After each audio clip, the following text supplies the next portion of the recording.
do that. And so we'll see. McMinn home field advantage is just going to be a big key for McMinn County. Stands are filling in pretty good right now. Maybe the 30-minute earlier kickoff might have a couple of people confused, but hopefully, McMinn will be able to handle business here tonight and not let Campbell County get the advantage. All right, McMinn County, of course, plays out of Region 4 5A. They are 8-2 overall, 4-0 in the region. As they did a year ago, the Cherokees enter the TSSAA playoffs riding a 6-game win streak. They're averaging 30 points a game and only giving up an average of 11 per game. Jared, we talked about what's in store for the Cherokee defense tonight, but the McMinn offense is likely going to have to put some points on the board as well. They are, and the funny thing about McMinn's offense is they score pretty quickly. We've seen 1 play, 2 play drives, 3 play drives, and 80 yards plus. Yep. So McMinn's going to have to try to maybe sustain some drives because you got to play keep away a little bit. There's a little gamesmanship in that and trying to keep Campbell County's offense off the field. It's hard to tell these young guys to do that, though. If they break for a touchdown, I guess we just take it, of course. But you're right. The Cherokees can score quickly themselves. So we'll have to see how that plays out. Well, folks, we can't get any better weather in the almost middle of November now. Well, I guess it's still the 1st of November. But I've broadcast many a playoff game when it is really, really cool and cold. And that is not the case tonight. I think the high was somewhere around 78 degrees today in Athens. It's a beautiful evening for football. So, Jared, let's take a look at the starting lineups tonight. We will start on the other side for the Campbell County Cougars. This offensive line, they'll start left tackle 53, Eli Dorton, 6'4", 230-pound sophomore. Left guard 51, Luke Carroll, 5'10", 217-pound sophomore. Center will be 60, Ben Russell, a 6'1", 338-pound senior. Right guard is 56, Storm Webb, 6 foot, 336-pound junior. And right tackle is 58, Caden King, a 6'1", 297-pound junior. You can expect them to run it over the right side of the line all night long if they run it. Yep. Quarterback is number 10, Landon Hensley, 6 foot, 160-pound sophomore. Tailback is 43, Will Lester, 6'1", 217-pound senior. All the wideouts are seniors. Number 8, Devin Jones, 6 foot, 166-pound senior. He set the school record for touchdown passes, so that'll be one guy to key in on. Yep. Number 6, Mason Shanks, 6'2", 176-pound senior. Number 9, Peyton Ferguson, 5'5", 140 pounds. And 1, Ethan Miller, 6'2", 156 pounds. And all of them are seniors. Defensively, they'll run a 3-4 technique. 56, Storm Webb will play defensive end. 52, Mikey Albright, 5'10", 238-pound senior, will be the nose guard. The other defensive end will be number 19, Caleb Muncie, a 6'1", 192-pound senior. Linebackers include 12, Gavin Owens, 6 foot, 198-pound sophomore. Lester will also play linebacker. 34, Keegan Cohen, 5'9", 212-pound sophomore. And 24, Ethan Johnson, 6'1", 193-pound senior, will be the other linebackers. Defensive backs include number 1, Ethan Miller, who will play both ways, and number 8, Devin Jones, who will play both ways. Safeties include 6, Mason Shanks, and 9, Peyton Ferguson. So a lot of their secondary playing both ways tonight. Yes. Kicker will be 41, Eli Austin. Punter will be 6, Mason Shanks, and returner will be Peyton Ferguson. Long snapper, Ethan Miller. Now on the other side for the Cherokees offensively, left tackle will be 77, Camden Goforth, 6'3", 260-pound freshman. Left guard 61, Eli Patton, 6'2", 269-pound junior. The center will be 62, Genoa Robinson, a 5'11", 287-pound junior. Right guard 53, J.C. Falls, 5'11", 230-pound junior. Right tackle will be 58, Ace Cagle, 6 foot, 211-pound freshman. Quarterback will be 16, Caden Hester, 6'2", 150-pound senior. Tailback, number 9, Jaden Miller, 6'1", 193-pound senior. Wideouts include 28, Dakota Thompson, 5'6", 129-pound sophomore. And then a trio of seniors, number 8, Cole Pryor, 6 foot, 156 pounds. Luke Hensley is number 3, 5'9", 150 pounds. And number 1, Grady Prince, 6 foot, 166 pounds. Defensively, the Cherokees will have 2 ends. 57, Caden Melton, 6 foot, 165-pound sophomore, and number 19, Josh Rouse, 6 foot, 188-pound junior. Defensive tackles include 55, Jackson Montgomery, 5'11", 205-pound sophomore, 99, Aiden Wilson, a 6 foot, 220-pound senior, Linebackers include 44 Luke Slager, 5'10", 169-pound junior. Number 4 Nolan Brown, a 5'11", 171-pound senior. 41 Landon Fagans, 6'2", 204 junior. Cornerbacks include number 7 Davion Evans, 5'5", 130-pound senior. Lee Kinsley will also play corner, and then Jaden Miller will be one of the safeties along with number 6 Malachi Nunez, 6', 161-pound sophomore. Spencer Sullins will handle the kicking duties. He's number 82, 6'3", 210-pound junior. Dakota Thompson will be the holder. J.C. Falls will be the long snapper. That's your starting lineups. Thank you, Jared. The captains are lined up. They are getting ready to head to the middle of the field. The Campbell County team has already made their entrance onto the field. They're going to be dressed in all white tonight. They have blue numerals trimmed in orange, but they're going to be wearing white pants, white shirts, and white helmets. The McMinn County Cherokees, of course, in their traditional home black pants, black jerseys with yellow numbers, and also black helmets with the traditional arrowhead on the side of the helmets. The captains for the Cherokees tonight are number 99, Aiden Wilson, number 41, Landon Fagans, and number 16, Caden Hester.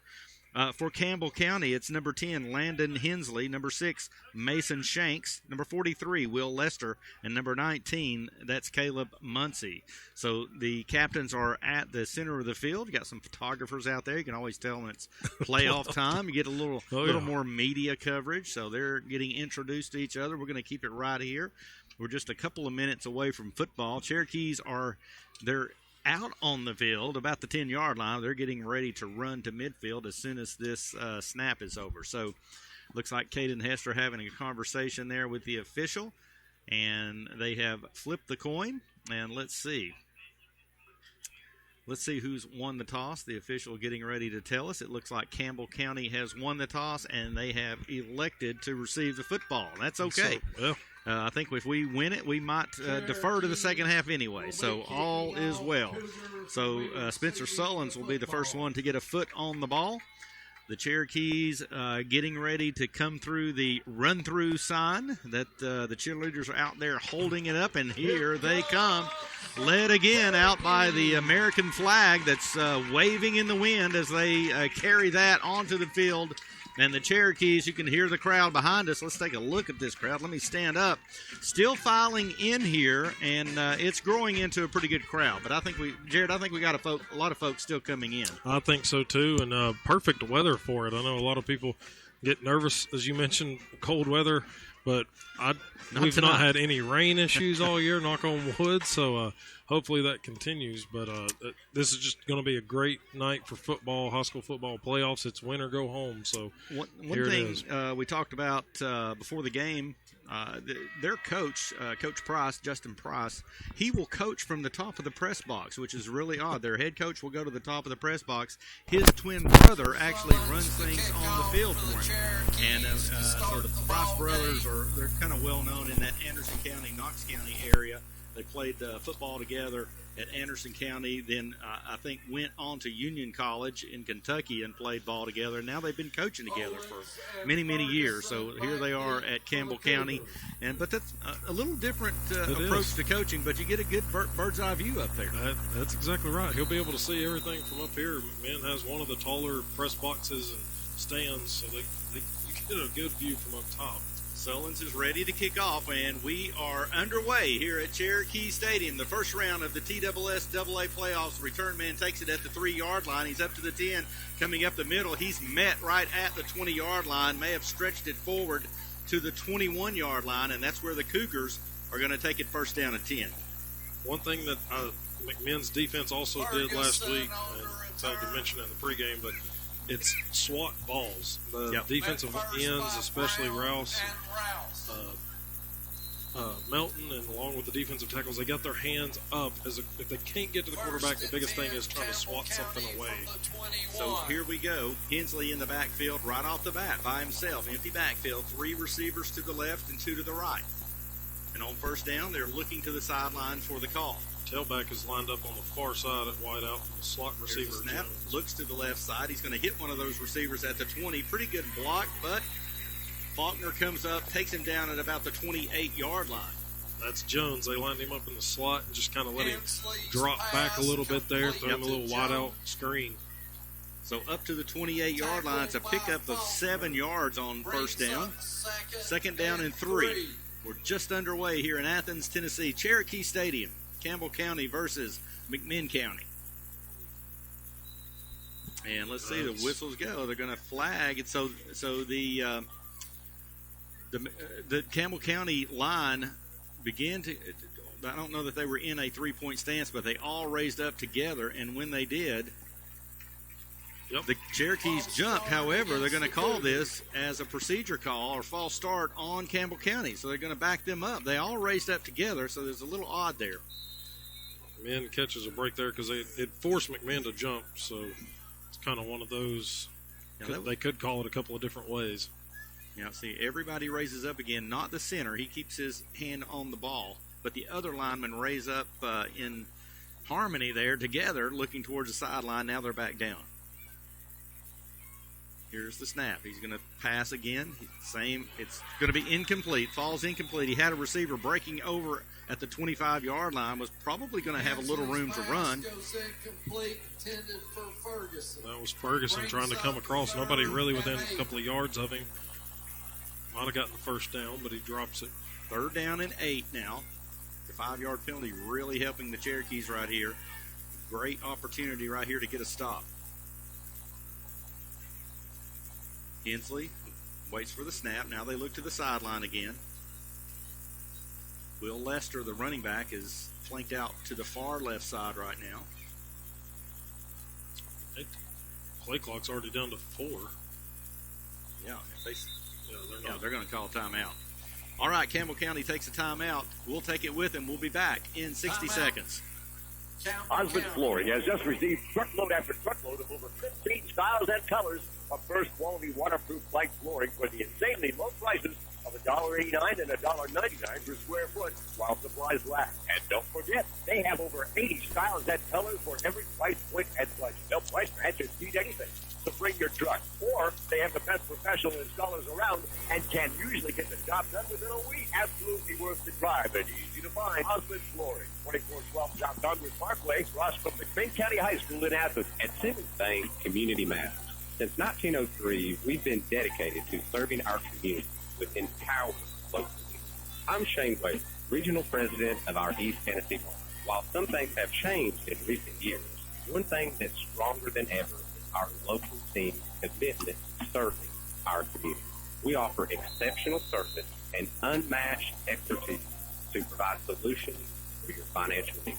A reliable partner for you because, after all, we're always better together. Simmons Bank, member FDIC. 3rd down and 8. Campbell County back onto the field.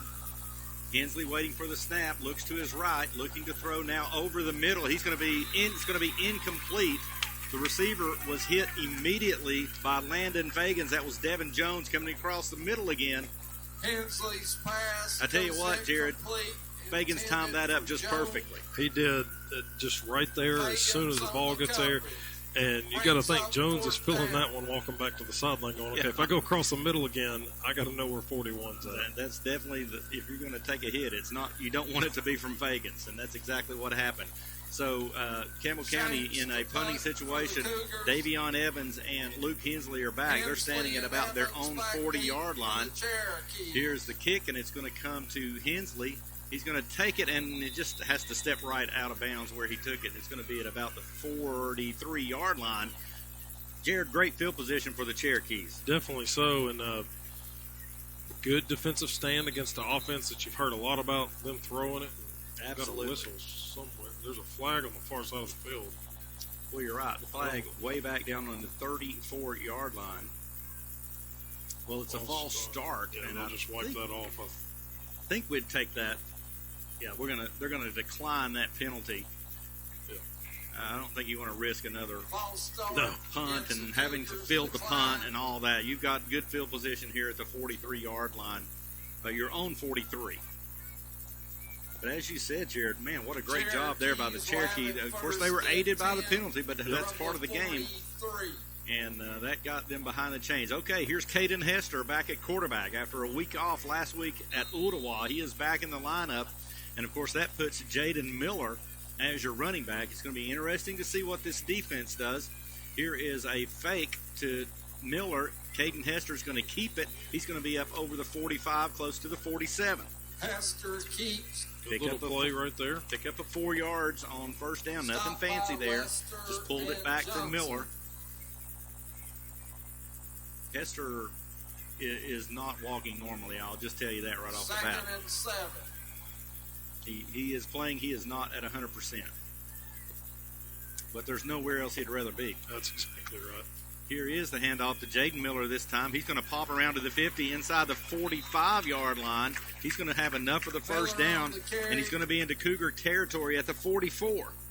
And that one right there, Jaden Miller, you kind of seen in probably previous games, he's going to try to pick up even 3 more yards. Right there, just runs out of bounds. Maybe some clock management going on early right there. That's the truth. So a nice job, 2 plays and a first down for the Cherokees. And Jaden Miller really made that look easy. I mean, he kind of read that play, then broke it to the outside, and he beat their defenders there. Here's another Jaden Miller run to the outside inside the 40. Again, just kind of steps out of bounds. Doesn't take the hit just yet. Miller on the carry. That's a veteran move right there. He's going to be down to the 37-yard line, so that's going to be a pickup of 7 yards. 2nd and 4. Yep, to the 37. It's a long 3. Got to make it to the 34-yard line for the first down. Here is a fake. Now a pass over the middle, and he hits Luke Hensley. It's complete inside the 25-yard line. Hester's pass. Very well done. They faked it to Miller that time. Hester pulled it back up, found Luke Hensley wide open over the middle. And that's going to be down to the 22. Sorry, Jared. No, you're good. They, I think Campbell County saw him kind of creeping up right there, and then the quick slant route across the middle was perfect play call right there on that one. Here, Chris Powers behind us. First down, Cherokees. 9:52 in the first quarter, and the Cherokees are driving. We are into Cougar territory at the 22. That last play was a pickup of 15 yards. Chris Powers often imitated, never duplicated. Never duplicated. First and 10. Here's Hester in the backfield. He is going to hand off to Jaden Miller. He makes a move, looking for some running room. He's just kind of almost playing with him a little bit. Here's a late flag that may have come in after the play.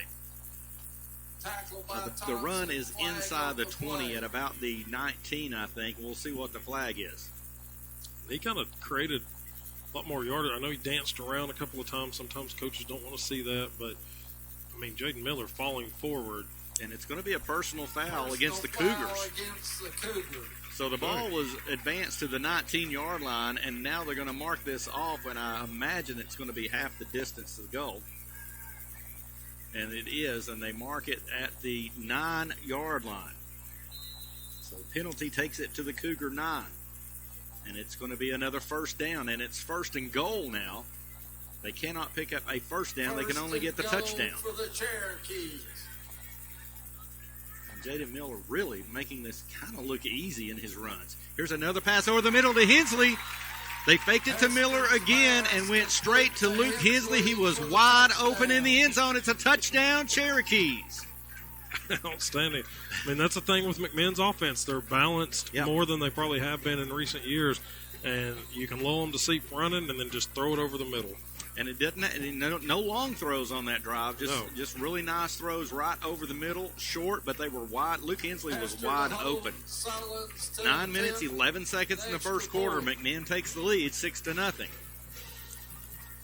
Hester holding for the snap. Here it is. Kick is up, and it is good. So with 9:11 to go, McMinn leads it 7-0 over Campbell County. We'll be back in 60 seconds. Now's the best time to take precautions against the flu. Madison Avenue Pharmacy, your independently owned Health Mart Pharmacy, has both the standard flu vaccine and the new high-dose flu vaccine recommended for patients age 65 and older who may have weaker immune system with the twindemic of both COVID-19 and flu infection. It's also a good time to find a bivalent Moderna booster. Madison Avenue Pharmacy, 9 to 6 Monday to Friday, 9 to 1 on Saturday, 10:01 West Madison Avenue, Athens. Health Mart.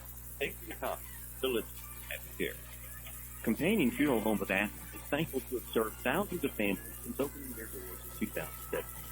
If you thought about making pre-arrangements to take the burden off your family and make sure your wishes are carried out when the time comes, they'll treat you with respect and assist you with the process as though you're a member of their family. They also accept pre-arrangements for a no-obligation consultation. Give Robbie Cody Companion Funeral Home a call at 422-453-2300 or stop by 400 South. Back at Cherokee Stadium, Spencer Sullins has it teed up, ready to make his second kickoff of the night. And here he goes. It's going to be returnable as it comes down at about the 7-yard line. The return man breaks to the right side of the field. He's going to be hit at the 23-yard line. He's going to push it forward to about the 25-yard line, and that's where Campbell County's going to take over for their second possession, first down and 10. Jared, about as good a start for McMinn as you could hope for. It is. Take several minutes off the board. Well, not that much. It felt longer than it was, but it felt longer. Well, almost 3 minutes. Yeah. I mean, that's not. But defense comes right back out. I got to imagine they're fired up after getting that first stop on the 3 and out. Here's Hensley waiting for the snap again. This time 4 receivers out to the left side, 1 to the right. One of those receivers, of course, is their running back. It's Will Lester. He's a pretty big kid. He reminds me of a Juan Bullard from East Hamilton, size-wise. And here's a pass back to the receiver to the right. Davion Evans was all over him, and also they couldn't block. They had 2 blockers out there to try and block Davion Evans, and they couldn't catch him. He ran right around them. And Evans kind of at the last minute kind of snuck up to the line. Yep. He kind of plays off, but he kind of snuck up there to guard Ethan Miller on that outside and got a good tackle for a loss. Yeah, the ball goes back to the 23, actually. Second down and 12, so they're getting behind the chains just a little bit. This time he keeps Lester in there in the backfield. Will Lester in the backfield with quarterback Hensley, Landon Hensley. 2 receivers left, 2 right. And again, they're looking for the play, and they run some clock themselves when they're doing this. Not getting in too big a hurry. Fake a handoff. It's a little screen to Lester. He's going to be have positive yardage. He's going to have a first down up over the 40-yard line. So a nice play call there.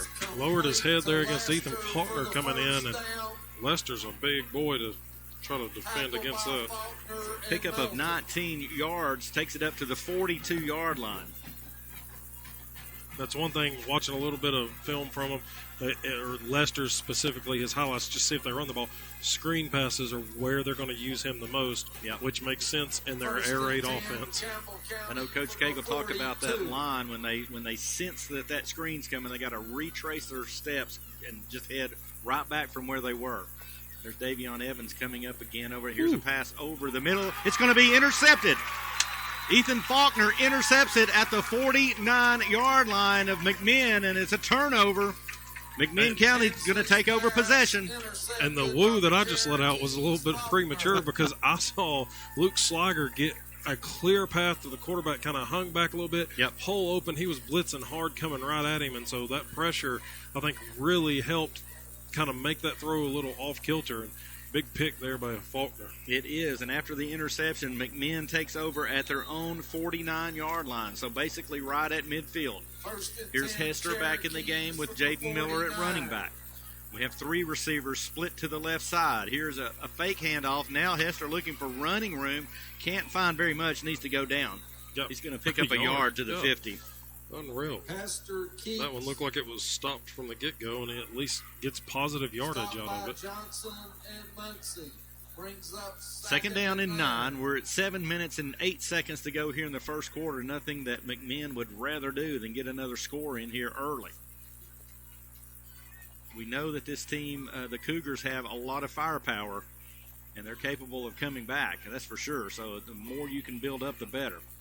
Now here comes Davion Evans into the backfield. So he and Miller. He hands off to Davion Evans. Looking for running room. Ooh, almost finds it to the outside. He's going to be up around the 46-yard line of the Cougars into Cougar territory. It's pick up a 4. That's going to bring up a 3rd down and 5. 3rd down and 5. McMinn County leads Campbell County 7-0.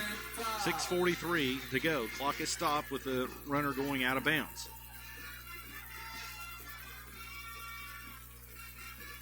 Nice interception by Faulkner there to give the ball back to the Cherokees. Now Davion Evans coming out. Dakota Thompson comes in. That was a kind of a different look for McMinn to have two guys coming in the backfield. We haven't seen that too much this year for them. And it was really just a straight sweep to the near side with Jaden Miller blocking for Davion Evans. Here is a fake handoff. Now he's looking for a receiver. Now he's going to go down the field deep, and it is incomplete.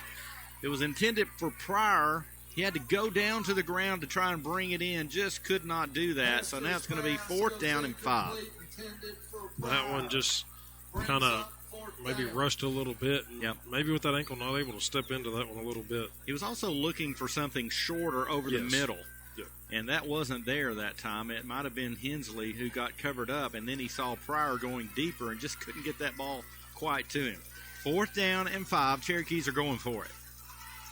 Would have been nice to pull them off. Here is the play. It's going to be a straight handoff to Miller. He's going to have to fight for anything he can get, and he's going to come up a little bit short. Just wasn't much there at all. He's going to take the ball to the Cougar 43-yard line, but it's going to be a turnover on downs. I think they tried to surprise the Cougars a little bit, probably thinking they would throw that ball again. Miller, he had to fight for everything he got. Did a nice job to even get to the 43. From the 43. Campbell County takes over at their own 43-yard line. 6:29 to go here in the first quarter. McMinn County leads at 7-0. Hensley, your quarterback. Got a different back there right now. Number 12. Much smaller back, Gavin Owens. Gavin Owens, he's going to look to the side here. It's complete to the 45, breaks a tackle. He's up over the 50. Cherokee's trying to strip the ball but can't get it out. And that was complete to Ferguson.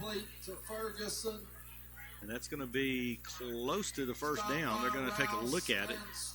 He's at the 47-yard line.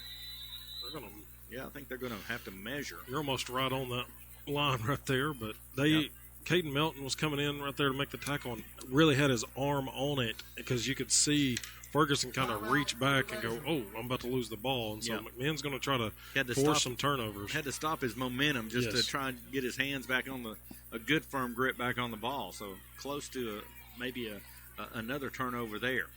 Chains are being brought out, having to bring them all the way across the field to the near side, which is the McMinn side.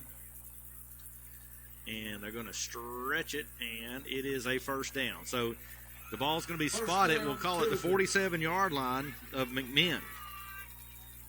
So the Cougars are in McMinn County territory. You know, the play on that last drive for the Cherokees was that pass to Pryor. Man, just another foot probably farther, and he's a couple of feet, and he might catch it in stride and keep going as he did at Loudon.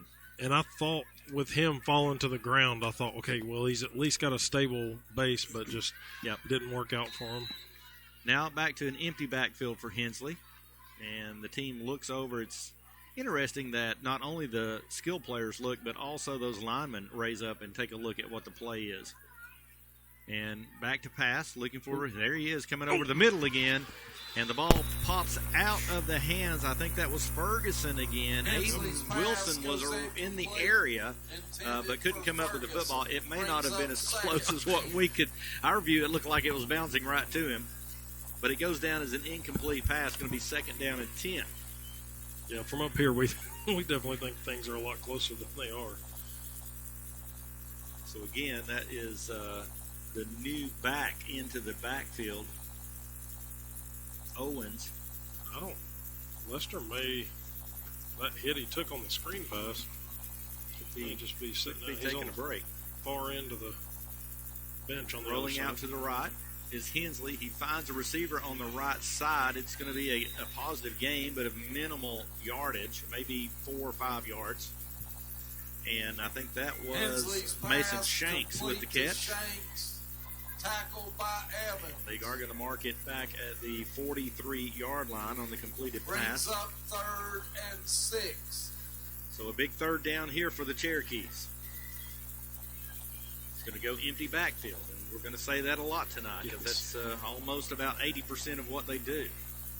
They had kind of a stacked trips over here to the side, but they don't have it now. So there are 3 receivers to the left, 2 to the right, and these receivers, and now I see Lester back in there on the far right side. Not look for him right here. It's a quarterback draw or sneak up the middle out of the shotgun, which was an odd call. He's going to be taken down around the 40-yard line. Definitely didn't see that on the play sheet. No, they're going to give him the 39, so it's a pickup of 4. That's going to bring up 4th down and a long 1 or a short 2. Guess we'll call it 2. 4th and 2, and they're going to go for it. Lester in the backfield. Now they look to the sideline for the call. So here's the second big 4th down play of the game, or at least a 4th down where the teams are going for it. Will they run Lester, or will they have a quick pass here? They fake it. Now the quarterback's going to keep it. He's going to fight his way forward. I think his forward motion is going to give him the first down by about a yard. I think so, too. And they pushed him back. And I don't know if there's might have been a flag down on this near side. And the official, it's a sideline warning against McMinn County. That was probably just getting too close to the sideline. So the ball is marked at the 36-yard line, actually a gain of 3 yards and a first down. For the Cougars. And we have us a game. 4:38 to go in the first quarter. McMinn leading Campbell County 7-0. That seems to be at least a call every game against McMinn. Yeah. Sideline warnings, nothing new there. Sometimes warranted. Gets a little verbal over there at times. 4 receivers to the left side. My goodness. Looking to that left side. Now looks over the middle. And he finds a receiver, and he is hit hard. Faulkner with that one. Faulkner, a big hit on Shanks. I'm telling you, McMinn's defense coming out. I know they're giving up some yards here, but they are coming out hitting hard tonight. Yeah, and they are bend, don't break now. They'll give up some yards. They'll give up some short passes, but they'll get tough as you move closer to the end zone. And that's strategic by Coach Cagle. And they are definitely trying to keep everything in front of them tonight. No question about that. They don't want to get beat deep. And that's how Campbell County strikes a lot of times. All right, straight back to pass. Hensley now looking for his safety valve. He's got him on the right side. He's going to be down the sideline inside the 20-yard line, pushed out of bounds there. That's Jones over there. Yep. Both of his passes have been just kind of a wide receiver screen or a dump off into the flats. Trying to see where they marked this. I think like it's the 18, yep. Another first down. Gets harder to see the yard lines this time of year. It does. It does. And this is far better than a week ago at Ottawa even. But, yeah, it is hard to see them. So first down and 10 for the Cougars. Clock is stopped at 3 minutes and 33 seconds here in the first quarter. McMinn again leading. Here is a short pass over to the left side, trying to find some running room. Now the receiver goes down. He's going to lose yardage. He's going to be back to the 20. Jones again, I believe. Yep. Pass complete to Shanks. He was running, but he was running horizontally or even backwards a little bit. Kind of got a stiff arm to one of McMinn's players in the face mask, but maybe it slowed him down enough to where he could catch up. Second down, the marker over on the far side was showing third down for a second. Making sure I didn't miss a down. It is second down and 12. Straight back to pass. He's going to look, and here's that dump-off pass again. And if it's complete, it's a problem, but it's short. I want to say that one might have got a little fingertip from Rouse on the right side of the line, but it was not the prettiest ball we have seen Hensley throw tonight. No, it wasn't. Sliger was over there, but I'm not sure that he could have stopped the receiver had it been thrown well from picking up some good yardage. That's going to have to be something McMinn watches. Jones is their go-to guy, although they've only targeted him 3 times so far. Most of his stuff seems he's going to catch it in the flats and make moves. So you got to have somebody that's going to creep down there and just kind of shadow him.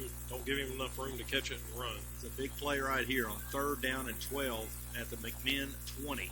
Straight back to pass, looks to the left side, under a little bit of pressure, and the pass is going to fall incomplete. I thought for a second McMinn had picked it off again. Faulkner was there again. Pass goes incomplete. And then there is a flag that comes in late. This is after the play. So we'll see. It looks like what I see initially is I think this is going to go against the Cougars.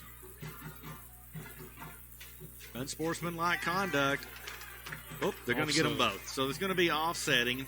So I guess no one heard on that. It's going to bring up 4th down. So it goes as an incomplete pass.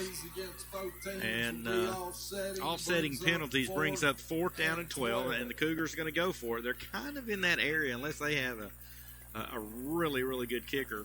It's a pretty long kick. So they're going to go for it, 4th and 12. There's 3 receivers to the left, 2 to the right. They look to the sideline for a call. I don't think they've not looked for a call yet. Yeah. Waiting for the snap. 4th and 12. Here it is. Looking to the left side.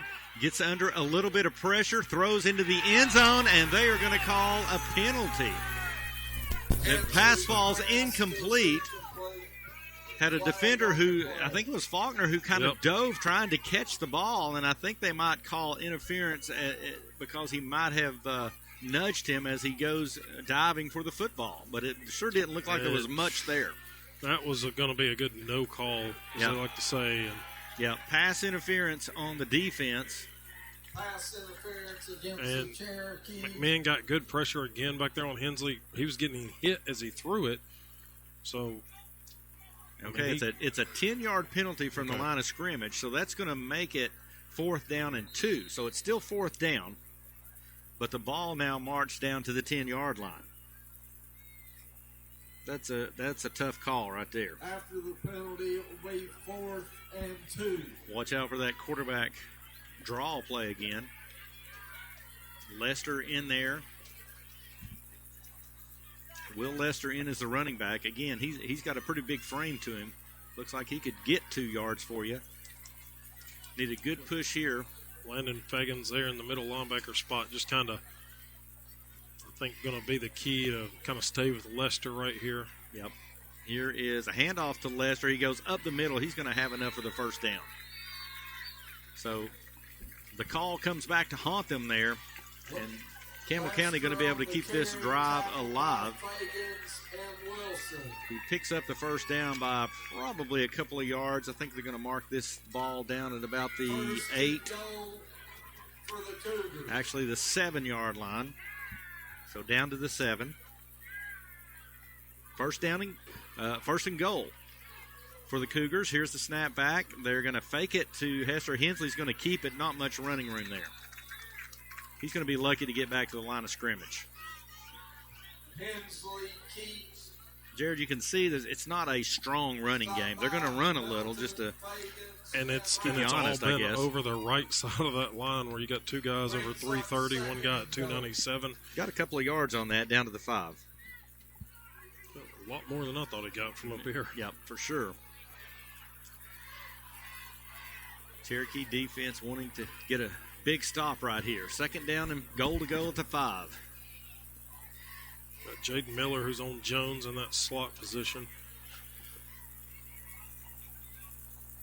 Here's the snap. Straight back, looking over the middle. It is going to be complete in the end zone, and it's a touchdown. Touchdown for the Cougars. Trying to see who caught that ball. That was Ferguson. It was Ferguson right over the middle. 1:27 to go in the 1st quarter. Campbell County's on the board. It's 7-6 now, waiting for the point after. So the interference call comes back to haunt us just a little bit. Thought we had them stopped. So coming in to attempt.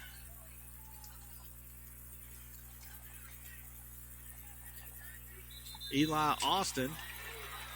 And there's a whistle blown before the kick.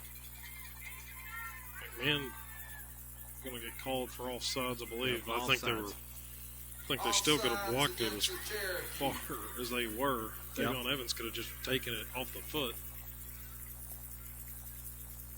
So this is going to march it up half the distance, I think, or move it up to about the 2. It doesn't change much unless you decided to go for it or go for 2. They're not going to do that. They're still lined up in the point after. Got a good game going here already tonight. Campbell County trying to tie it up with the point after. Here's a snap. Kick is up, and it wasn't pretty, but it's good. 1:27 to go in the first quarter. We're all tied up with the Campbell County and McMinn County 7-7. We'll be back in 60 seconds. Hiawassee Builders Supply has been a part of our community for over 60 years. Hiawassee started in 1958 with a humble store on the square in downtown Athens and a lumber yard located on top of Depot Hill. They've grown ever since. Success should never be selfish. That's why the folks at Hiawassee believe their business has not only an opportunity, but a responsibility to contribute to the successful growth of the community in which we live and work. Hiawassee Builders Supply is proud to support our local schools and student athletes. L&M Motors, your local Chrysler, Dodge, Jeep, and Ram dealer, is a proud supporter of McMinn County Cherokee Athletics. Brothers Leon and Marvin Hammond founded L&M Motors back in 1966. And under Kevin Hammond's direction, it's still going strong at 1001 South White Street in Athens. Go see Kevin and the crew at L&M Motors today and tell them the voice of the Cherokees, Terry Patrick, sent you. Back at Cherokee Stadium, 1:27 to go in the first quarter. Kind of been a long quarter. I guess those incomplete passes, the clock not running on those. Here is the kick. It's going to be kicked very short. It's going to be taken by, I think that's Dakota Thompson. Boy, if you keep his feet right there, he's got a lot of running room. The kicker honestly lined up about 2 yards behind the football, which is a real odd look to see on a kickoff. And Thompson took it as the short man, and he's up over the 40. So the Cherokees are going to take it at their own 41-yard line. Boy, that's almost too short. It is, and that was a shoestring from being probably a touchdown. Noah Smith, a freshman for Campbell County, he saved that one because McMinn had blockers on this far right side. Here is Jaden Miller right up the middle. Finds a lot of running room. He's going to stretch it out for a first down, I think. He's going to be inside Cougar territory at the 49-yard line. That's where they set it. So he's right at the marker, and they're going to call it a first down. Jared, I don't think we got to do anything too fancy here. I mean, I don't either. I think we just got to run right at them. Jaden Miller really looks superior to anything that they're bringing from the other side to me. Here's a snap. Gets it again, straight up the middle. He's going to fall forward for 2, maybe 3 yards, close to the 45, but we'll call it the 46. And I think right there you're seeing maybe after the first 2 drives, McMinn kind of looking at it a little bit going, okay, we'll pick up chunk yardage, 3-4 yards at a time, get where we need to. And the way they're kind of Campbell County's defending it. And if they do start stacking the box a little bit more, McMinn can throw it. Yep, they can. Cam Miller comes into the game as that H-back now. Grady Prince split out deep to the near side here. Here's Miller again. This time he is stopped right at the line of scrimmage. He's not going to have any gain on that play. So it is going to bring up a third down and about 6. Brings up third and got to get to the 39-yard line. Ball setting at about the 45. And that's going to do it for the first quarter. At the end of quarter 1, it's McMinn County 7, Campbell County 7. We'll be back in 60 seconds. Did you start college with something else to do? Maybe a job, promotion at work, or serving in the military. Now finishing your degree has never been easier. At Tennessee Western University, you can complete your bachelor's in management and justice, or move from RN to bachelor's in nursing. All classes are boarding online and flexible for the local tuition and the personal care of children and families. So if you want to finish what you started, visit TUWestern.edu for more information on the degree completion program. At Capstar Bank, we are listening. We want to earn not just your business, but your confidence and loyalty. Capstar Bank is locally owned and operates with a higher level of personalization and passion for greatness than any bank you've ever encountered. Capstar Bank, with locations in Athens, Etowah, Cleveland, Sweetwater, Madisonville, and Bank. We're listening. Remember, FDIC, equal housing lender. Back at Cherokee Stadium, getting ready to start the second quarter of play. That's going to take place with a 3rd down and 6 for the Cherokees. We're in a tie game, 7-7 after a quarter. Got a good one going here between Campbell County and McMinn County. Hester rolls to his right, looking downfield, finds a receiver. It's going to go through his hands. It was Dakota Thompson. He took a big hit. So that's going to bring up 4th down and 6. And we'll see if the Cherokees are going to keep that offense out there again. For Thompson, brings up nope, they're not. A little surprising, but maybe not a bad decision. They're going to bring in Sullins on 4th down and 6 inside Cougar territory, but honestly just past midfield at the 46. Let Spencer try to pin them back.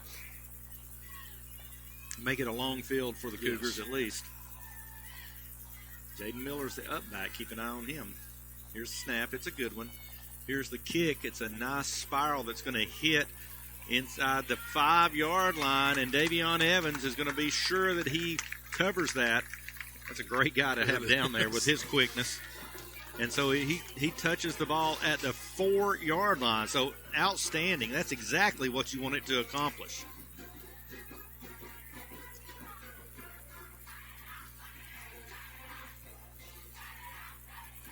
McMinn County now defense.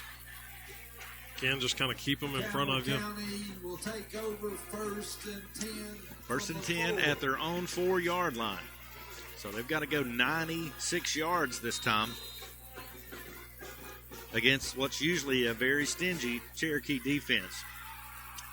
They get, I don't think that is Lester back there.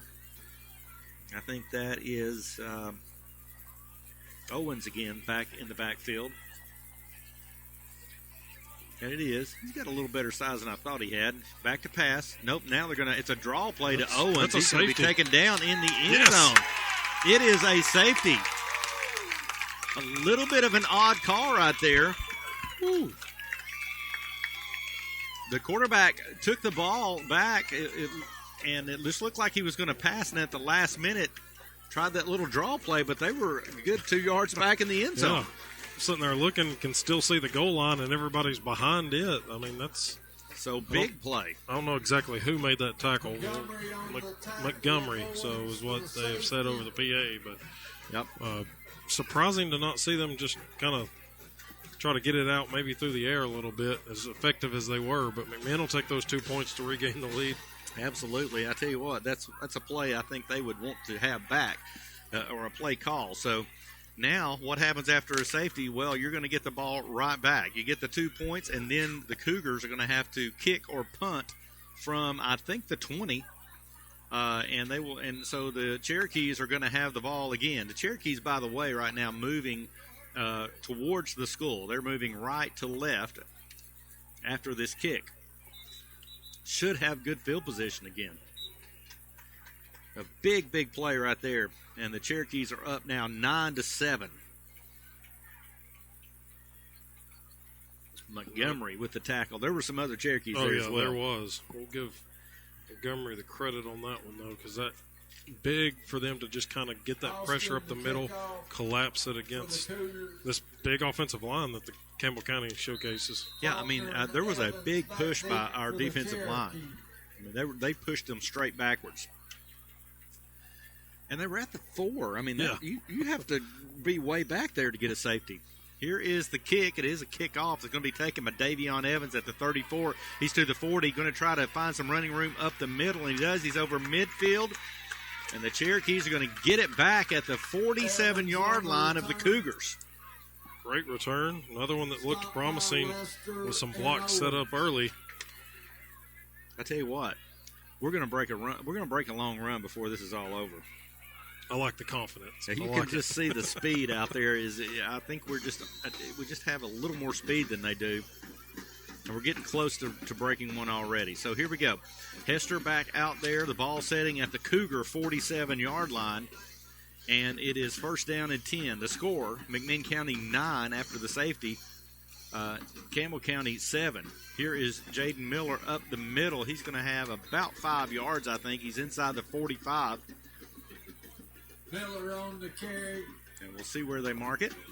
Yeah, we'll call it the 43-yard line. So I guess a pickup of 4. Jones and Lester brings up 2nd and 6. This is a great opportunity right here. Had a little bit of a spin move there. Thought he was going to break free, but defender had him tied up around the ankles. Hester seems to be getting actually stronger as he goes here. Here's Miller around the left side. He's going to be inside the 40. He's going to be inside the 35. Tiptoes down the sideline to about the 33, I think, maybe 34. They're marking it on the near side here. We'll see where they place it. Yeah.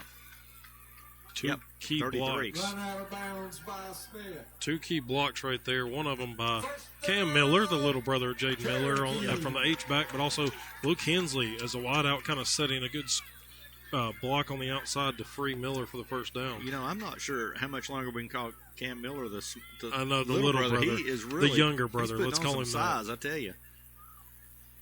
Here is a handoff to Jaden Miller up the middle. This time they got it kind of sniffed out. Hester's pointing to the sideline. He's taking the blame for that because if he pulls that out and maybe pitches to Davion Evans, who was coming around to the near side, he might still be running. Pick up a 1 somehow.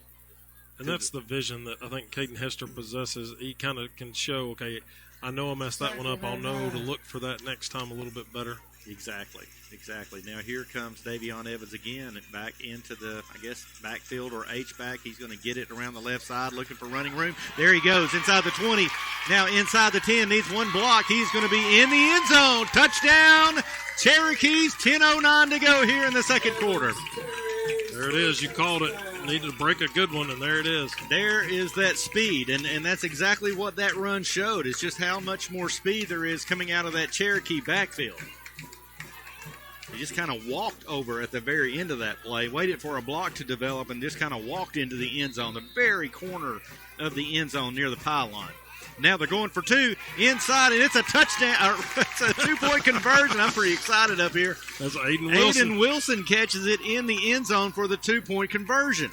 Things going well at the moment for the Cherokees. You talk. That's a huge swing because you get the 2 points from the safety and then put up 8 right here. 8 right here. Now it's 17-7. So 10 minutes and 9 seconds to go in the second quarter. It's 17-7. McMinn over Campbell County. We're going to take a 30-second break and we'll be back. Plaza Electronics and Appliances, locally owned for over 32 years, has one of the largest selections of appliances, featuring brands such as Whirlpool, Maytag, Amana, and Speed Clean. They have washer and dryer pairs starting at only $10.99.95. New kitchen appliances, check out Plaza Electronics and Appliances. Plaza offers free local delivery and setup, 12 months payment cash, and the service one resale. Visit them at their new location in the former home of Staples at 1609 Congress Parkway South, Athens. Online at PlazaElectronicsandAppliances.com. Back at Cherokee Stadium where the score now is 17-7. Jared, that happened quick. It did, and all it took was finally getting that big play to break off 4 plays, I believe it was, and Davion Evans, just the elusiveness. I mean, he caught really good blocks. Cole Pryor got the block at the corner down here at the goal line to get him in there with ease, but just the shiftiness that Davion Evans has. Absolutely fantastic run. Now here's the kick by Sullins. It's going to go into the end zone. So now that's his first kick into the end zone tonight. They're going to take over now, 1st and 10 at the 20. You know, and the other thing we were talking about, Hester making that call or recognizing that maybe he should have done something different on the play before. They almost came back with, it wasn't the exact play, but they knew they had something there with Davion Evans. They came right back to him again, and he turns it into a 32-yard touchdown run. So now Hensley, they're trailing by 10 points all of a sudden. It was 7-7, seemed like a 2-possession swing right there. Yeah, big time. Big time. The safety along with the 2-point conversion. You just kind of feel like he's still 4 points there. All right, here looking over the middle. He's got a receiver. He's open, and he breaks a tackle, still running. He's up over the 50. That's Jones. Yep, Devin Jones. I think he's one of the more dangerous weapons that they have, and he showed his speed right there, up over the 50. So they go Campbell County all the way to the 47 of McMinn. And McMinn had couple of times to bring him down right there, some arm tackling, trying to strip the ball away, and luckily didn't allow him to break one any further. When they're very successful when they get those receivers in space, and that when he caught the ball, there's no one within about 5 yards of him, and then boy, they're hard to bring down in open field. Here is a quarterback draw straight up the middle, and there's a late flag, might have been a face mask at the end of that. It's going to be. And wasn't much of one, but I think I did see a hand kind of drag across the face mask. It was enough for the first down, and then you got a personal foul on top of that.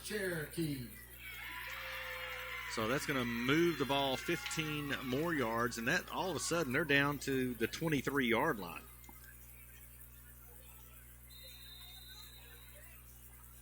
First down and 10. First and 10, Cougars from the 23. Empty backfield as almost usual. 3 receivers to the right, 2 to the left. Lester, the running back, is one of the receivers to the left. And now this Cherokee defense got to stiffen up right here. They're very capable of doing that. Back to pass, looking over the middle again. It's caught by Lester, but he's taken down immediately. Nunez coming up to make that one from the safety position. And that was pretty well played right there. Yes. It's a minimal gain. As soon as he caught the ball, he was taken down. He was hit immediately. And it almost looked like it got tipped at the line. Defensive line kind of noticed that screen pass setting up again. Yep. So the ball is setting on the 21 now. It was a pickup of only 2 yards. Second down and 8. This time Lester comes to the near side of the field. Haven't seen him over this way that much. There's going to be 4 receivers to the right. Boy, I tell you, your linebackers and defensive backs, it's going to be a long night of really having to make a lot of plays. Here comes a blitz, and the receiver it's knocked down by Jaden Miller in the end zone. I was watching the quarterback get hit back there. He was hit again by Sliger just as he released the ball. Took another hard hit. That one could have been close right there, but Jaden Miller, he's hands on his head because he's like, man, I had that one. He knows he should have had that one in the end zone. It was good coverage back there, by the way, Jared. Double teamed Ferguson. Double teamed. So that definitely not the receiver that he should have went to there. Hensley's definitely taking some hits from this defense. Yeah, third down and 8. So another big third down. You got to figure they're in 2-down territory.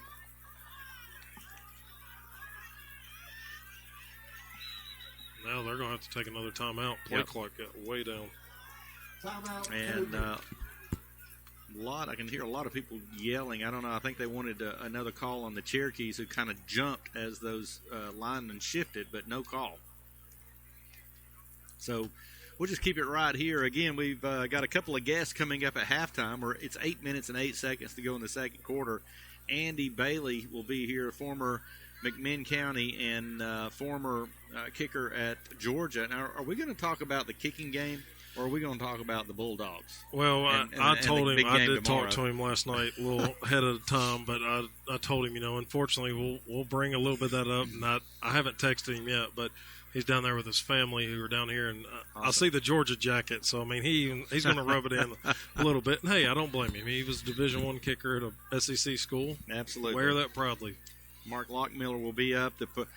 They started moving some dirt around this week for the Performance Center. And, of course, people around McMinn County know how long we've been raising money and looking forward to adding to that weight room. It's going to be a great facility. And so that has now started. So here we go. Third down and 8. Hensley back out there.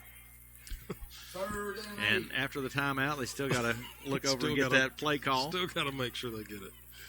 Clock not running, of course, after the timeout. 8 minutes and 8 seconds. Cherokee's leading 17-7. Here's some pressure on the quarterback. He's going to be taken down. Only got 2. Caden Miller was the first guy there to kind of make him sidestep. Got a hand on him. It might have been Wilson. No, it wasn't Wilson that took him down. I think it was Montgomery. Or Rouse. Sorry, Rouse over there. All right, so it's a loss on the play. The ball sitting back at the 25. It's a loss of 4 yards.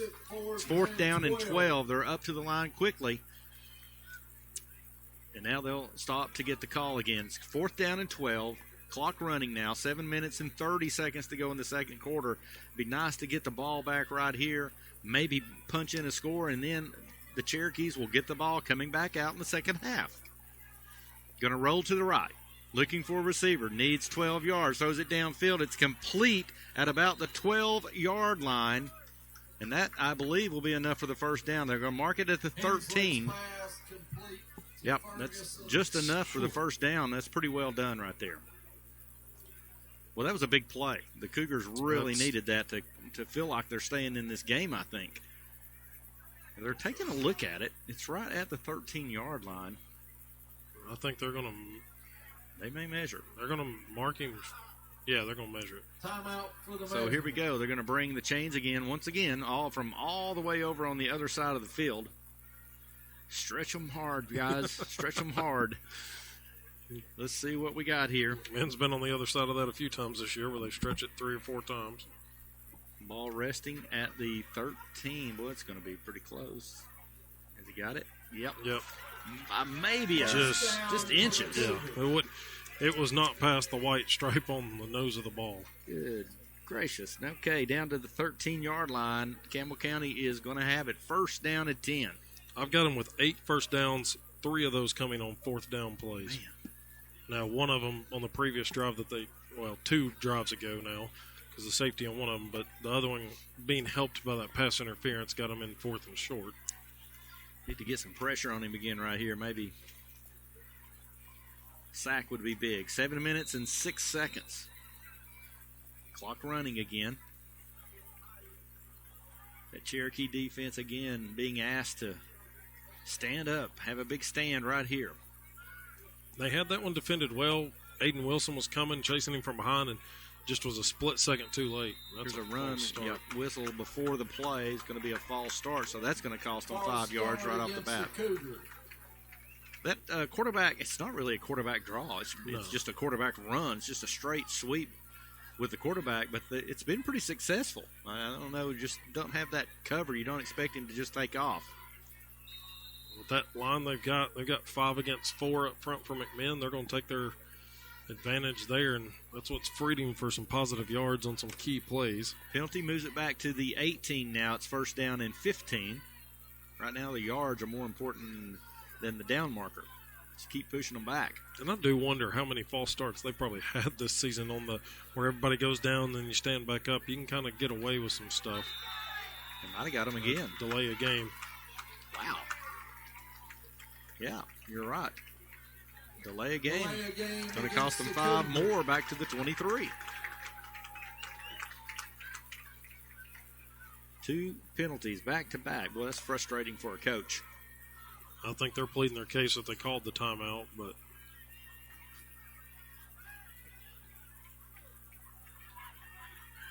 maybe complaining that something wasn't reset or something possibly. The referee and the side judge are trying to work it out. Coaching staff. He's saying play ball. Yeah. So here we go. Ball back to the 23 now. Now it's first down and 20. Cherokee defense hadn't had to do anything. Jones here in the slot on the near side, along with Ethan Miller on the right side. Got to watch these two. I tell you, they're talented all over at receiver, really. Got 4 guys that are very capable. Here's a little bit of pressure. Goes over the middle. This time, it's almost picked off again by Jaden Miller, who could not bring it in. He was going to have a little running room that time. Hensley's pass goes incomplete, broken up. Cherokees are doing a great job, I think, though, in that defensive backfield. It just seems seemingly players everywhere. There are, and that was intended for Jones, the big wide receiver, and Miller just kind of shaded over there from the safety spot and that's a second one. It means the third time he's going to catch it. Now second down and 20. 6:16 to go in the second quarter. McMinn leads 17-7. Man, it's be such a big stop right here, knowing you're getting the ball back in the second half. Here's the snap. Looking left this time. Now over the middle. And it is complete, I think, to Lester. Nunez is there to make the first hit. And he hit a guy that looked like he's twice as big as Nunez, and he just went head-to-head with him. Nunez was the first one to bounce up. Yeah, we'll say that. Ball at we'll call it the 19, a gain of 4. Minimal gain. It's 3rd and long, 3rd and 16, according to Chris Powers. So another big third down, and if they don't get it, it'll be another big fourth down. But they're going to have to go farther than 3 and 4 yards at a time. And that's when they run into trouble with that defensive backfield. Looking right this time, a little bit of pressure coming over the middle. It looks like it's caught. It's a pretty nice catch, Yep. a little slant pattern over the middle at about the 8-yard line. Hensley's pass. That's going to be a pickup of 11 yards on the play. And it's going to bring up 4th down and 5. Quickly onto the line. Not sure they'll go quickly. They don't. They raise back up. Everybody's going to have to get reset again after they get the play. 4th down and 5. Under 5 minutes to go. Big 4th down play right here. Early in the game, or at least still in the first half, it's looking under some pressure. Here's in the back of the end zone, thrown incomplete.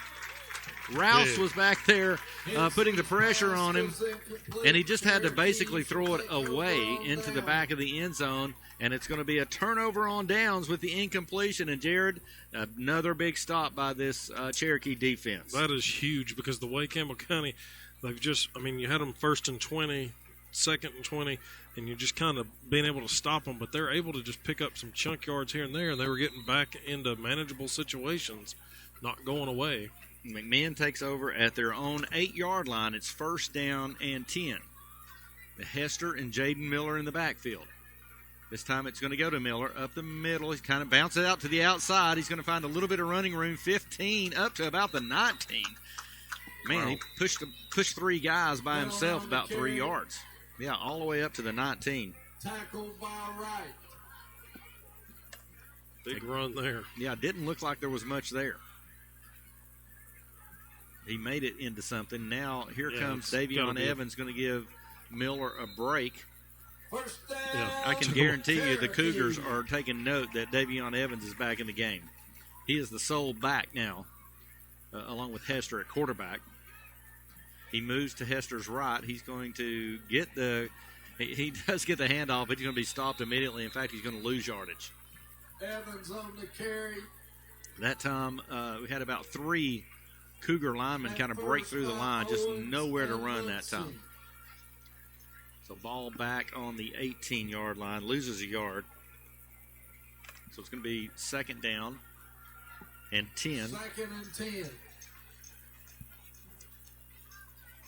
Hester and Davion Evans in the backfield.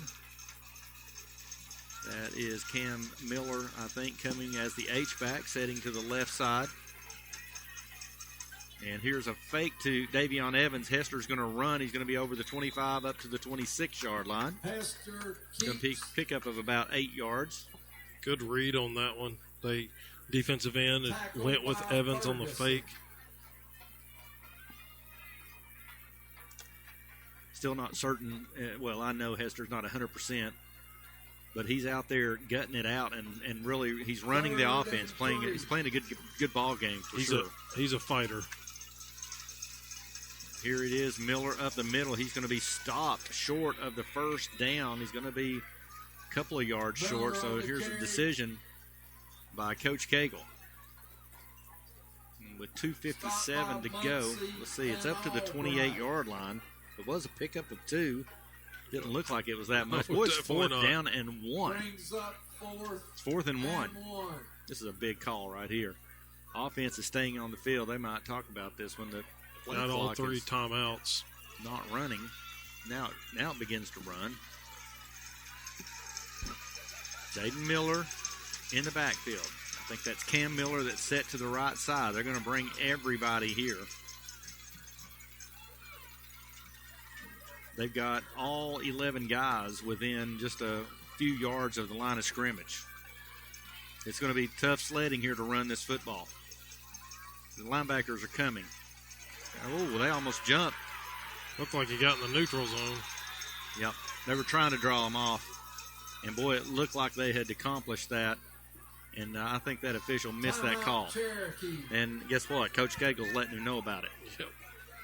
Get the timeout, though. He was standing right next to him there. Right here, I don't know, do you throw the heavy package out there? Hester's the guy that takes it under center anyway. The only thing that could play, and I'm telling you, Coach Cagle is still arguing his point of why that wasn't called there. He's not even into the team huddle. He's leaving that to another coach. Anyway, 2:05 to go. It's going to be 4th down and 1, and we're going to see if he keeps that offense out there. But I'm telling you, 11 guys are pretty much up on the line of scrimmage for Campbell County. It'd be risky, but, boy, you could probably complete a pass over the middle. I'm wondering the slant route there, you line them all up. And here comes the heavy package because I see Rouse coming in. I see Fagan's coming in. I see Wilson. Aiden Wilson coming in. They're gonna try to push straight across. And here's a flag before the play started, I think. That's probably some movement. Too bad because they had pushed him forward. So they don't call the offsides. Oh, something against Campbell County. They got 12 men on the field. How about that? 2, 4.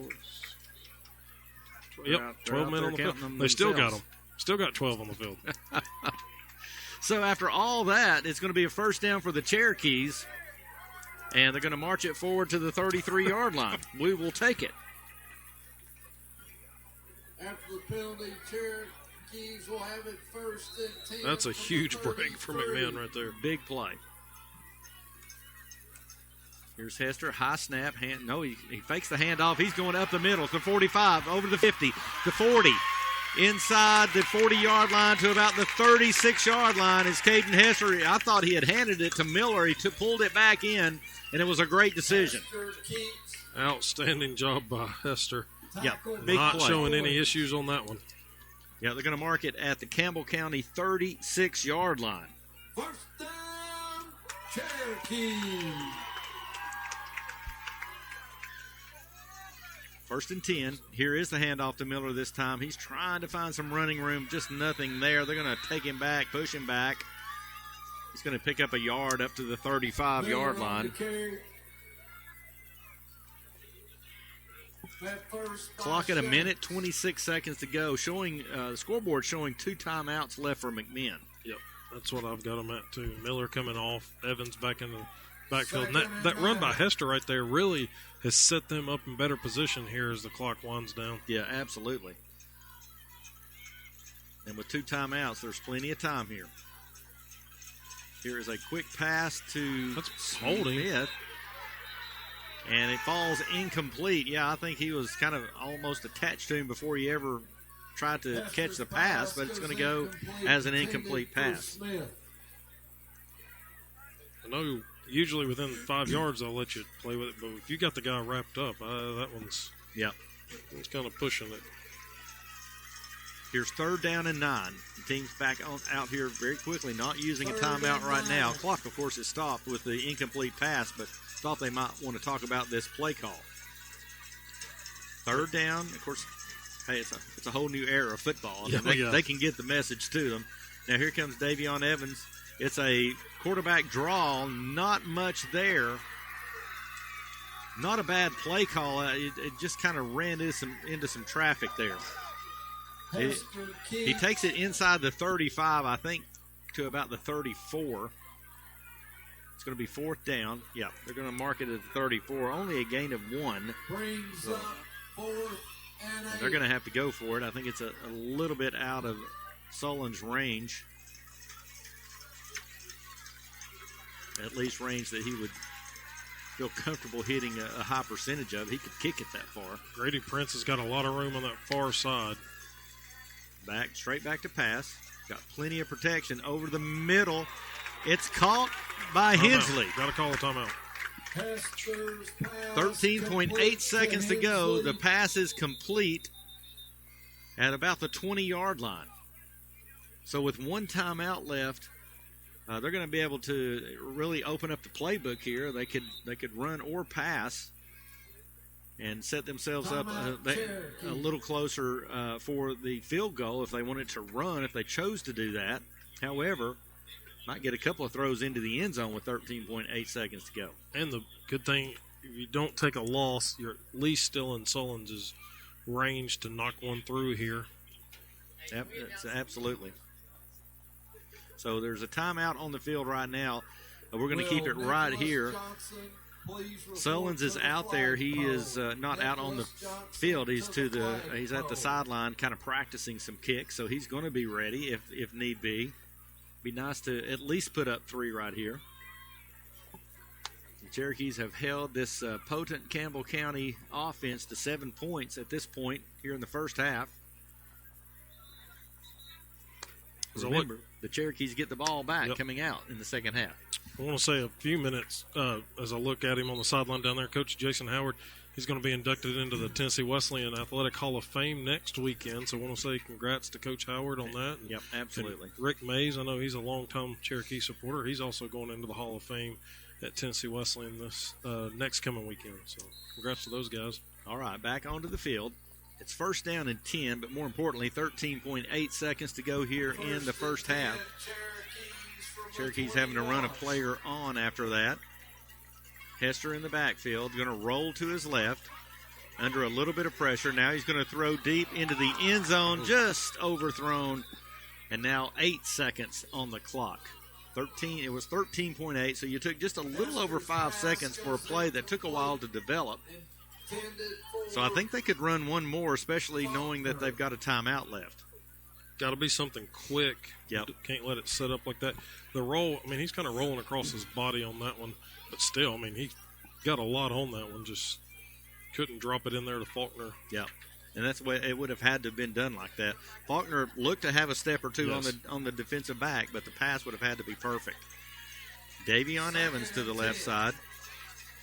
Now he's going to come to the backfield. They're going to fake a handoff. Now Hester going to try to run for it. Now he looks downfield into the end zone. It's incomplete, and the time is going to run out. So the Cherokees are not going to get an opportunity to kick a field goal. That just took too long to develop, Jared. It did, and kind of having to scramble there at the end really prevented them from getting to drop it and be able to go. But Grady Prince, I mean, he fought off the defender, almost had it right there, just had the guy step right in front of him. Just right at the last second. So the half end's a little disappointing for the Cherokees. However, they hold a 17-7 halftime lead over Campbell County. And so we'll take a 60-second break, and we'll be back to Cherokee Stadium.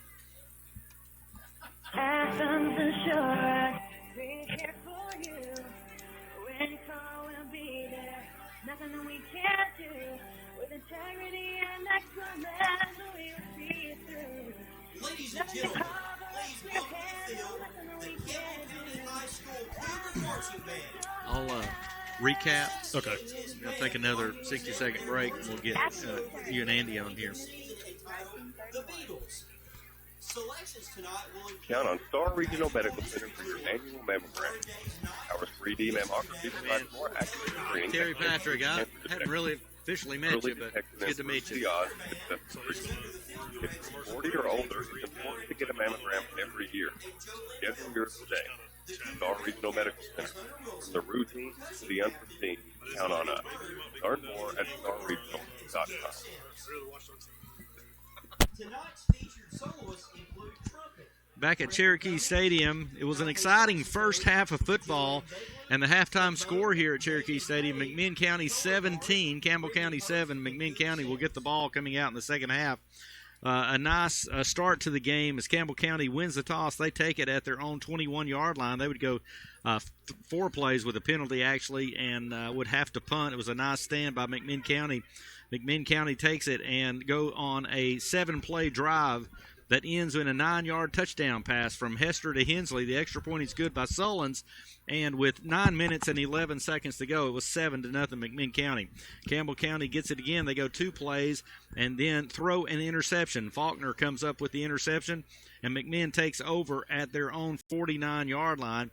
They're able to drive it to the Cougar 43-yard line, and on 4th down, they are unable to make it. It's a turnover on downs. Campbell County gets the ball, and they go on a drive themselves, 14 plays, and with a minute 27 to go in the first quarter, they get a 5-yard touchdown pass from Hensley to Ferguson. The extra point is good by Austin, and it's 7-7 in the first quarter. McMinn County comes back. They go 4 plays and out. They have to punt the ball. And then the Cougars take over at their own 4-yard line. Jared, this was a big play. From their own 4, basically they go into the shotgun position and a formation, and then they basically run a draw play, which hands the ball to the running back about 2 yards back in the end zone, and it was a great push by McMinn County to get the safety, a big play. Really a 10-point swing because you get the 2 there, and then they come back and score after getting the next possession and get the 2-point conversion. So that's a huge swing in the way this ball game has been going. Absolutely. The safety comes with 11 minutes and 38 seconds. Montgomery actually on the tackle there. That made the score 9-7. And as you alluded to, McMinn County then takes it. Great field position. In fact, at the Cougar 47-yard line after the return. 4 plays later, with 10 minutes and 9 seconds to go in the second quarter, a 32-yard touchdown run by Davion Evans, an exciting run. And as you and I are jotting down all the things that we write down after touchdowns, they end up going for 2, and the 2-point conversion is complete from Hester to Aiden Wilson. All of a sudden, we go from a 7-7 game to 17-7. That's where we find ourselves now. And Campbell County, a nice drive. Again, they go all the way to the McMinn County 8-yard line, turn it over on downs. McMinn County then goes on a 12-play drive all the way to the Cougar 21. However, they are not able to save enough time on the clock to go for a field goal, and so the half ends the game. An exciting first half. I think you've got to give some credit to this Cherokee defense. They played well. They hold this powerful offensive team from Campbell County to 7 points, and they had that bend, don't break mentality again. Campbell County has some drives deep into our territory, but somehow the Cherokees find a way to hold them out. They've done an outstanding job, and they've improved every game, and they've had an outstanding season, only averaging opponents holding them to 11 a game. But this defense is they're staying to it, and credit to the coaching staff for having these guys prepared as well. All right, we got a real treat for you. Former McMinn and Georgia Bulldog place kicker Andy Bailey is in the press box with us. Jared's going to interview him in just a second when we come back, so stay tuned. And then after that, we're also going to talk with Mark Lockmiller, and we'll talk about the Performance Center that has now been started. So that's really exciting. So we'll be back with all of that in 30 seconds. Did you know that All Things Exterior is your one-stop shop for energy-efficient metal roofing, vinyl siding, windows, doors, decking, gutters, and more? Basically, if it involves the exterior of your home, we can help. Hi, I'm Becky Jones. Okay. For nearly 20 years, Micah and I have been honored to help with your construction and home improvement projects. Whether you need one sheet of metal or 100, we appreciate your business. We offer quick turnaround, competitive pricing, and professional installation. Oh, yeah, it's a family affair tonight. 723 Congress Parkway South in Athens. Deja vu, All actually. Things Exterior, your one-stop shop. Welcome back to Cherokee Stadium. Jared right here I'll give Terry Patrick a little break. His voice needs it. He's used to Cherokee chat at this time, but I'm pleased and honored to be joined, although he's wearing a Bulldog sweater. Andy Bailey, class of 2003 here from McMinn County, so we were in school at the same time, a couple of years behind you, but welcome back, Andy. Thank you. It's a pleasure to be back. And thank you for having me on tonight. It's just the irony that it works out. It's Georgia-Tennessee weekend, but it's all good. Perfect timing. Perfect timing. I know, as we were just talking before we came back from commercial, the family is down there, sister-in-law, brother-in-law, everybody down there. Your wife, Devin Stiles, at that time, played basketball here at McMinn County High School, and so it's a good family affair, but I know your brother-in-law is a big UT fan, so that's a good family battle. But so what's been going on in the world of Andy Bailey? I know you just got inducted into the McMinn County Hall of Fame this season, but what else has been going on? Well, I'm currently a teacher here at McMinn County High School in my alumni, and I'm teaching physical science.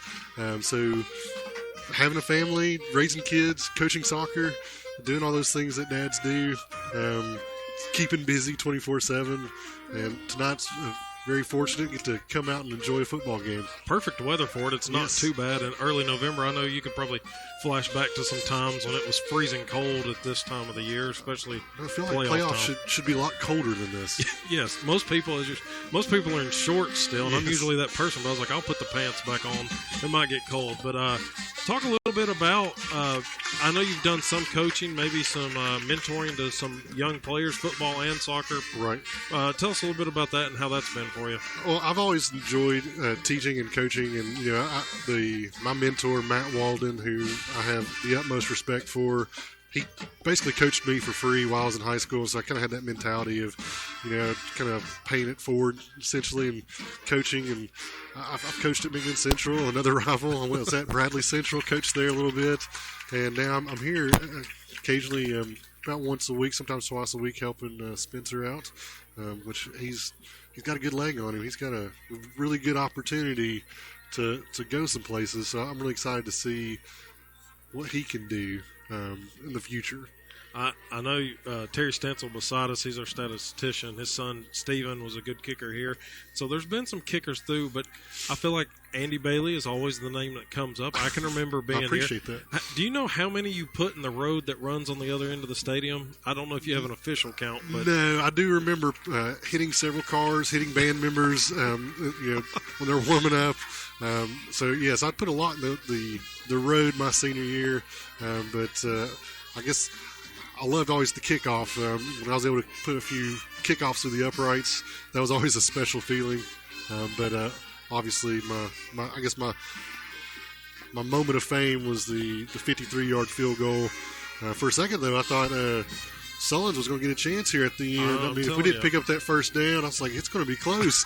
It's going to break my record. Show up for an interview and watch the game and you get your record broken. That wouldn't be good. So, kind of, when you flash back to that moment, how big was that kick for you?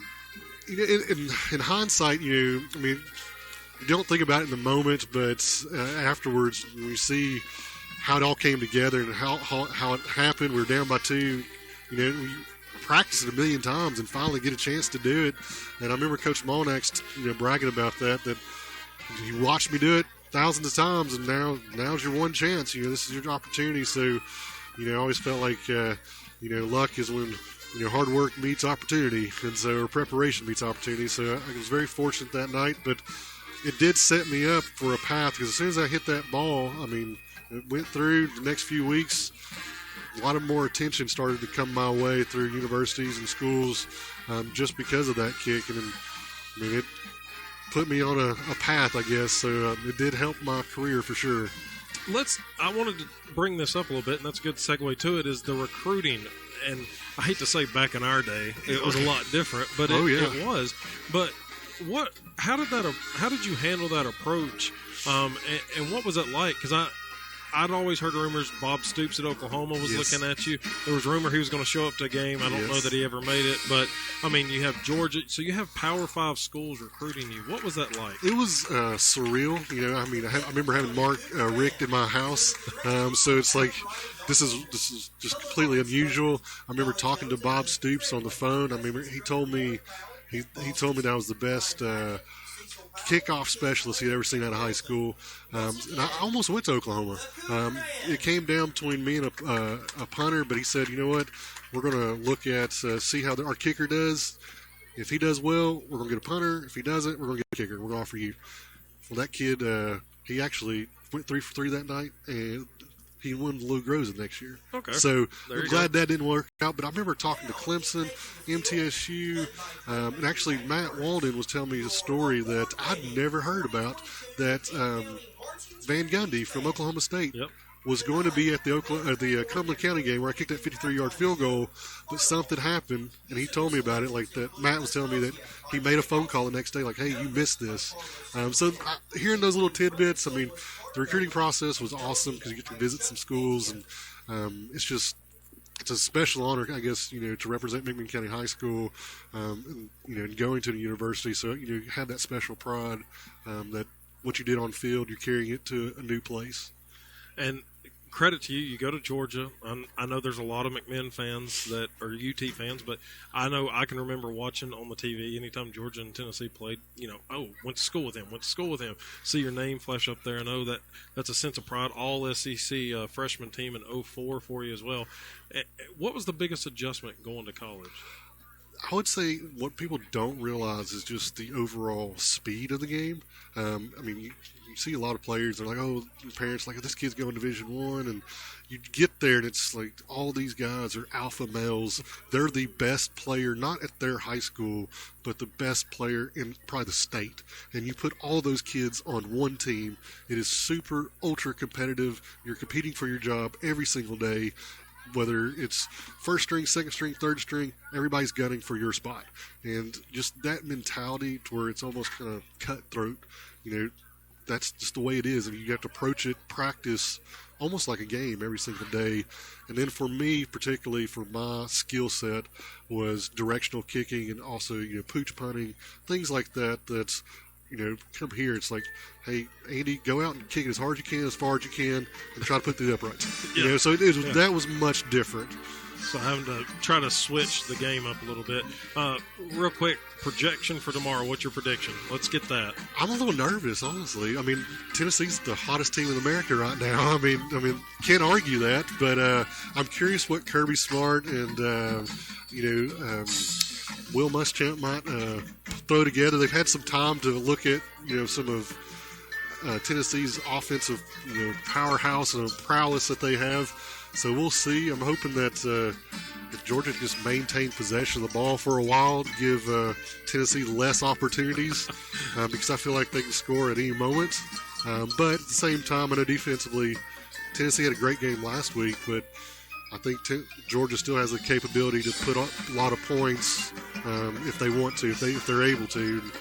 So I think it could be a high-scoring affair again, just like the Alabama. And I wouldn't say maybe as high as Alabama, but it could be in the upper 30s, 40s easily. I'm expecting a good game tomorrow. We got a good one on our hands here. Last question I'm going to ask you. You said you've been working with Spencer a little bit here and there. Yes. Have you tested out the leg? Have you tried out the leg to kind of show him how it's done? I have, and it's some minor things just to teaching him, like difference between kicking off a tee and kicking off the ground.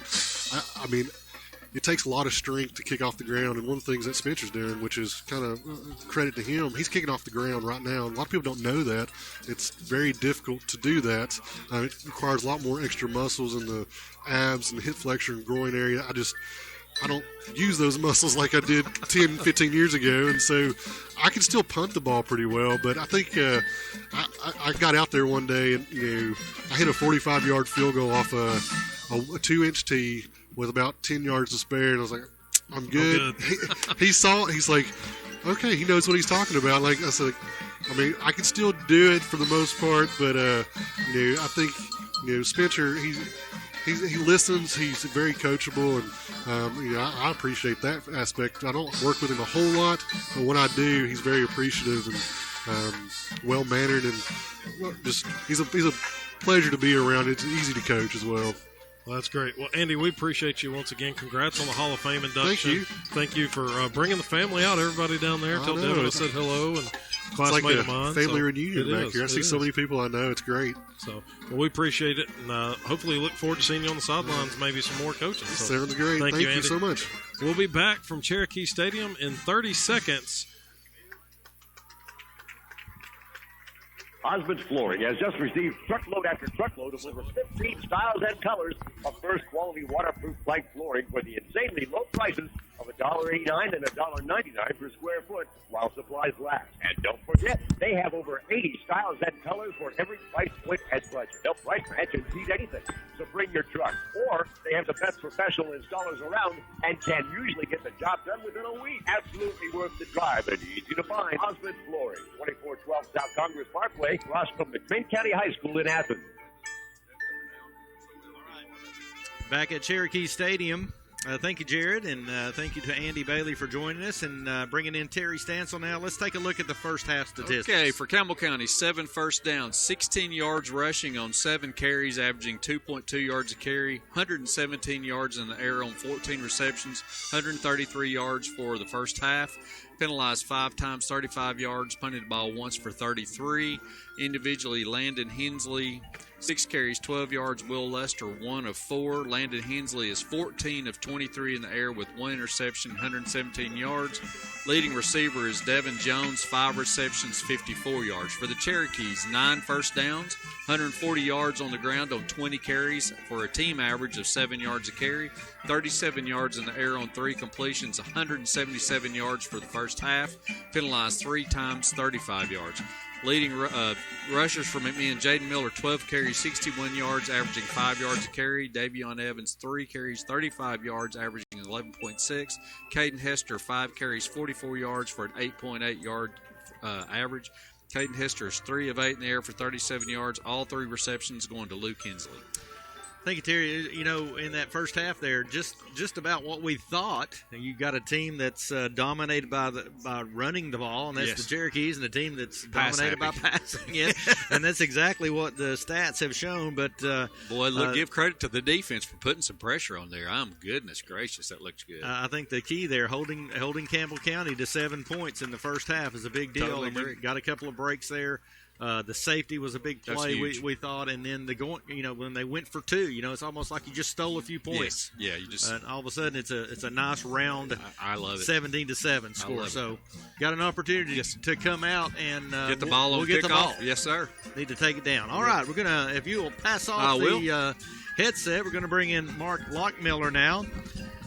Mark, former Cherokee player, former Cherokee coach, former Carson Newman Eagle, former Tennessee Vol. What else you want to throw on there? I got a lot of hats. I've been a lot of places. Yeah. Well, we talked to Andy Bailey about the Tennessee-Georgia game. We're going to have to talk to you about the Tennessee-Georgia game. Yeah. Do you have a prediction for tomorrow? Well, all these memes going around, Vols by 50. Yeah. They still might win, but they ain't going to get 50. I don't disagree with you there. I'm just hoping. Listen, I'd take it winning by 5 if that's what we could do. Yeah. It would be all right. Well, we're really not here to talk about Tennessee and Georgia. We're here to talk about dirt being moved around back here behind the school. Tell us what's been happening this week and just in general where we're at with building the performance center. All right. Well, they broke ground, I believe, Tuesday, November 1st. And I forget how many days the contractor has to finish it, but it'll be in May. May's the anticipation finish date. Okay. And I think a slab. I think Heath Frazier told me, because he's in charge of the building and grounds of the county school, so I think by next Friday there'll at least be a slab poured. Wow. So we're getting there. It's going to happen pretty quickly. Yes, then. it is. So first of all, tell us about somewhere along the way there had to be some modifications, or we chose to do it a little differently than what we first thought. Some redesign there. Talk about that and some advantages of what we are doing now. Okay. Well, we got we weren't going to use any money from the county school board because we was going to raise $400 to build the building. We're going to inflation. Yep. Now it went from $400,000 to $1,400,000. Yeah. And so we had no choice, but even with the money being raised, and the money's still being raised, and we'll talk about that in a second. But I had to go to them. They finished it out, and if the building was going to be a standalone, we weren't going to get as much money from them. Yep. So we did an add-on, which me and Bo been talking, and more we like that idea because now we got better supervision of the children, of the kids as they go in and out of the bathroom and lift right there at the office. Everybody's in one building under one roof. Square footage is not as quite as large as the standalone building, but it's pretty close. Yeah. Now, the way that's being built, that coach's office where it sits now, and some people that are listening will be familiar with the whole design, but it basically will continue to be there, I guess, and it's kind of going to sit kind of right in the middle of everything happening around you. So that works out pretty well, I guess. 3 walls of the office will be surrounded by the new weight room. Okay. And the window that's actually sitting by my desk looking out the practice field, we're putting a door right there, so we'll be able to go through the weight room from the office without having to go off through the hallway like you have to do now. Okay, so it'll be direct access in there. And the ending square footage or some things like that? We got the lifting space. Actual lifting space is going to be 4,556. Wow. Now, everybody said, well, that's smaller than the 6,000 on the other building. But the 6,000 on that other building was the outside circumference. Yeah. So we weren't going to have 6,000. And then we was going to have to build 2 big bathrooms. We were going to have to build a big storage room. So we was going to be around little over 5,000 lifting space anyway. So almost kind of a push. Yeah. And probably a better design, maybe a better looking design. It'll be better looking design for sure. Okay. Yeah. So, but the job is not finished with regards to fundraising. Right. So talk to us about what still needs to be done there, and even what people need to do, because I know people want to continue to give. We, of course, our goal was $450,000. Yep. And we are short of that about $76,000. Okay. We got enough money. The building's getting built. Yeah. We got the money for the building. That's no issue there. But we don't have enough money now for the new weights. Right. And so I'm going to continue. We're going to continue raising money till we get that $76,000. That still might not be enough for the full payment of the weights, but it'll be a great down payment, and we're going to get the new weights. And we'll get them in here. Custom and everything. And they can still contact Coach Cagle or myself and donate. And just last week, almost $1,000 came in, so they're still coming in. And listen, if people gave on the front end of this, which has been some time ago, you'd take another check from those same people. Same ones. I had a handful of people. That money's long gone. They're like, I can do it again. Do it again. It's another year, new phase of it. I had a handful of people tell me that they wanted to donate, but they wanted to make sure that it was getting built. Well, now it's getting built. Now we can see it. They can see it. So those people need to step up and fulfill Mark, that. I want to say this, Mark, from the whole community. I know I speak for them, to thank you, because you've driven this thing. You've driven it home. It's going to happen, and that's exciting. So I salute you, and you keep up that good work in that area. Yes, sir, I will. Thank you. All right, well, we're just about ready for kickoff. We'll take one more break. We'll take a 30-second break, and we'll be back to Cherokee Stadium. At Simmons Bank, community matters. Since 1903, we've been dedicated to serving our community with empowerment. I'm Shane Wade, regional president of our East Tennessee market. While some things have changed in recent years, one thing that's stronger than ever is our local team's commitment to serving our community. We offer exceptional service and unmatched expertise to provide solutions for your financial needs. A reliable partner for you, because, after all, we're always better together. Simmons Bank, member FDIC. Back at Cherokee Stadium, a beautiful, beautiful night. Temperature has dropped down just a little, but it's still comfortable out here. And we're getting ready to start the 12 minutes of the third quarter. We got 24 minutes of football left. The Cherokees are leading Campbell County 17-7, and the Cherokees are getting ready to receive the kickoff. They kicked it very short last time. This time he's taking more of a running start. It's going to be a little bit deeper this time. It's going to come to, I think that's Faulkner back there, who takes it at the 20, at 15. He's up over the 20, maybe up to the 25. Some hard hits going on out there. Owens came in out of nowhere and just stood him right up. It was definitely some shoulder pad popping out there for sure on that play. Both teams coming out strong here in the second half. So the ball's going to be marked. We'll call it the 26-yard line. And that's where they will begin, first down and 10. So it's always interesting to see who's going to make adjustments here in the second half. What coach is dialing up the right adjustments. I know that Coach Cagle does a really good job at that. Here's a handoff right up the middle, not going anywhere. He's going to make it back to the line of scrimmage, but that's it. Going to be second down and 10. And that one almost looked like Miller tripped. I don't know if he dropped the ball for a second out of his hand, but it didn't look. He kind of got there and just stopped a little bit. Didn't hit the line hard there, but he could have gotten met by a couple of Cougars there as well. So the Cherokees, Miller in the backfield, Caden Hester still your quarterback. 3 receivers flanked to the near side. Here is a fake. Now a pass out to Dakota Thompson. He needs a block. He doesn't get it. Tries to break a tackle, but he's probably going to lose a yard back to the 25. He broke a tackle off of Jones, who's on the defensive side trying to get a stop, but just couldn't get any momentum going downfield. Now, honestly, he probably did have the block for a second, but by the time he made the spin move, the defender had gotten off the block and on to Thompson. So now it's going to be third down and 10. Cherokees right now not going anywhere. Here's the snap, straight back, looking downfield. He's going to throw it to the outside to Miller. Really, it was Lester over there defending, and he had that one read. If he makes a good pass to Miller, it's probably picked off. I think he threw it really just throwing it out of bounds.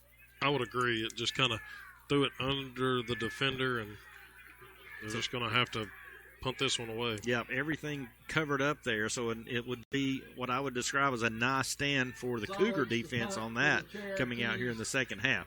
Sullins back to punt. Need a good snap here. There it is. Just perfect. Here's the kick. It's a wobbly spiral that's going to hit at about the 45. It's going to take a McMinn County roll inside the 30-yard line down to about the 28. So good punt. They get a very nice roll out of it. The return man should have come up and maybe caught that one. Could have saved them 15 yards. Good leg there, Spencer Sullins. As Andy Bailey talked about a little bit in our halftime interview, he's watched him. The kid's got a bright future, he said. I certainly don't disagree with that. 1st and 10 from the 27-yard line. Really more like the 28, I'll have to say. Two receivers to the left, to the right. Lester in the backfield with Hensley. He's going to look to his right. It's a quick pass to that side. And it was Davion Evans who came up and hit him behind the line of scrimmage. He broke the tackle, but just fights his way back to the line of scrimmage. And I'm pretty sure Davion was ball hunting right there, trying to knock that ball out of his arms. And he knew it, kind of just slapped his hands after he made the hit. But at least slowed him down to not give him a game. I'd like to have Davion Evans on each side of the field. Oh, yeah. I'm telling you, he can come up with the best of them. A great corner. Yeah, look like Feggins and I think it's Nunez, or can't tell who's over there. We're sneaking up like they're going to blitz, but now they drop back. Now they drop back. They sure do. Looking to the left side now, right over the middle. It's complete, and the receiver slides down just over the 36-yard line. That was Shanks again. Shanks looks to be just maybe a little taller than the other receivers. Yeah, listed at 6'2", and he's definitely got the height compared to the other ones. So the ball is up to the 36-yard line. 3rd down and 2. This is where you might see Hensley keep that ball, try to run for the first down. Nunez has creeped up from that safety spot, just kind of more playing linebacker. Here's a short pass. It's complete, and he's going to have the first down. That was really a controlled kind of throw to Jones.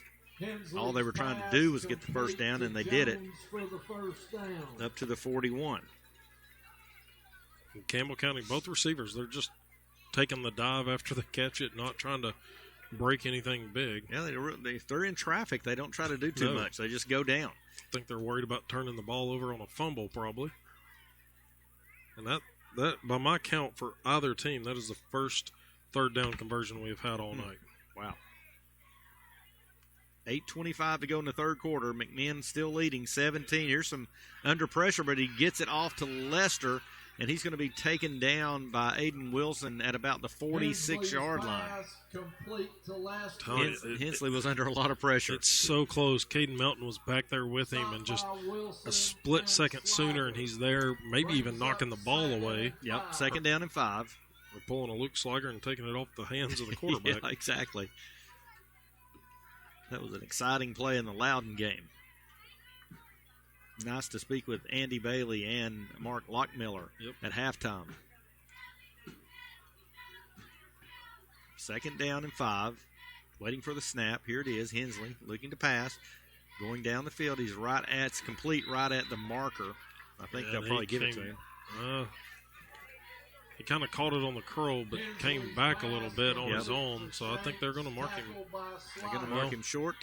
We'll see. Yep, they are.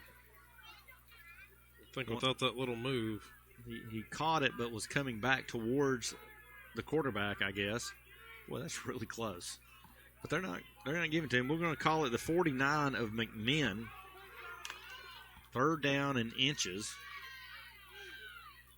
Ball's just over midfield. Man, had too many players on the field right there. Had to get one off real quick. Here is a fake handoff. Quarterback's going to keep. He's going to have the first down, I think. Yeah. Only by about a half a yard. I was going to say, wasn't much. It wasn't much. The near official was giving him a couple of yards, but it was really still got to say the 49. Maybe 6 inches there. Yeah, he just inched it up a little, but just enough to get it into first down territory. So 1st and 10. So almost half of this quarter already gone. 6 minutes and 25 seconds to go in the third quarter. It's McMinn County 17, Campbell County 7. But Campbell County is driving. Here is Campbell County quarterback under some pressure. He's going to have to throw it away. It's complete. And the receiver steps out of bounds. It's going to be a short gain. 3 or 4 Cherokees right in the face of Hensley. I thought he was just throwing it away, and the receiver come back to it and caught it. And anytime the quarterback's scrambling like that, you kind of hope the defensive backs have adjusted. Yep. Because there's a lot of miscommunication going on between the offense there, and chance to maybe pick one of those off, but they complete it and gets a couple of yards out of it. Yep, 2 yards. 2nd down and 8. And McMinn player is down. Looks like a cramp coming out. And Josh Rouse right there on that play while Hensley is scrambling gets a good hit on him there and makes him have to kind of throw it off balance. And so McMinn's starting. I mean, it's just a couple of inches away from making a big sack right there. They're really, even already in the second half, you can see them getting closer and closer to him, to the quarterback Hensley already. That was Davion Evans who jogged off the field after looked like he had a cramp in one of his calves. So hopefully they will get that treated up really quickly and get him back out there. Hayden Smith, I think, is in the game for him on that far side cornerback. Lester goes in motion to the right. He's looking down the center of here, looking deep, and it's picked off. Picked off by Hensley. He's coming back to the 20, trying to get to the 25, now running horizontally. Now he dives forward to about the 27. It actually hit the receiver. I think that was Jones down there. Yep, it was. It kind of bounced off of his hands. He had gotten a step on Hensley, but he bobbled the ball, and it bobbled right back into Hensley's hands for the interception. And that all happens at about the 10-yard line, between the 5 and the 10-yard line. They almost had the big play that they'd been looking for, and it turns into an interception and a turnover. And Hensley actually had to run into the end zone to kind of take his momentum to circle back around to return that one. Good grief. Here we go. Handoff to Jaden Miller up the middle. This time he does find a little bit of running room. He's going to have 5 or 6 yards. Miller on the carry. Good return, though, by Hensley, because he didn't want to be pinned down deep right there. Good run by Jaden Miller on first down. This drive started at the McMinn 27 is where that was finally marked down. Now they're up to the 33-yard line. 2nd and 5. 2nd down.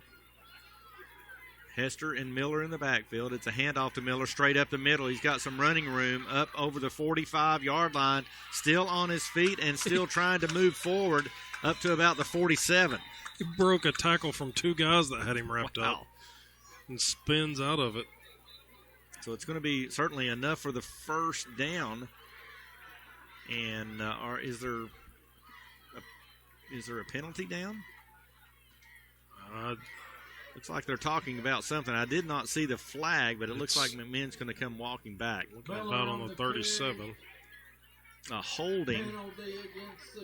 And man, the flag is way back at the 37-yard line and on the near side of the field, and that run was happening from middle to left side. It looks like where that flag is at had no bearing on the play itself. Well, tough break right there after the penalty. It's going to move the ball back to, I think, the 23-yard line. After the penalty, Cherokees will have it 2nd and 16. You see exactly where it's at. Oh, yeah, it is on the 23. So a tough break right there for the Cherokees. Here's the snap. Hand it to Miller again. Looking for running room. Not going to get it this time. maybe a short gain is going to bring up third down and long. So the penalties always put you behind the chains. Miller carries. What they do, and First by Webb. McMinn may have to go back to the air right here, but you also want to try to protect it. Looks like they gave him a yard. Yeah, we know we got a punter that can, flip the field for you as well. So at 3rd and 14, really 3rd and 15, you don't want to get too risky here. Ball setting at the 24 now. Got to move it all the way up to about the 38-yard line. Here comes Hester. He's going to look long down the field. It's Hensley that's trying to get the ball, but it's intercepted. It's wrestled away from Hensley. That's Jones that comes up with it at the 40-yard line. Is intercepted by Ferguson. Ferguson got it. Ferguson comes down with it. And Campbell County's going to have it at their own 40-yard line. So both teams swap interceptions. Cougars will take over 1st and 10. And that one 40. The wind started to pick up a little bit. It kind of just died on him right there. Yep, it did. Hensley trying to come back to it, couldn't get it.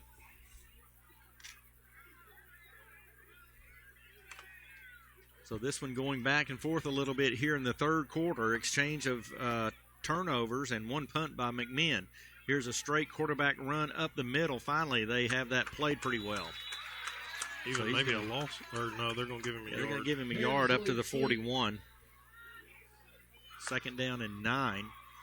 Clock running. We're going to be under 3 minutes in the third quarter. McMinn leading 17-7. You got us a game here, Jared. We do. This one's going to go down to the fourth quarter, I believe. Clock continues to tick away, and third quarter moving very quick compared to the first quarter.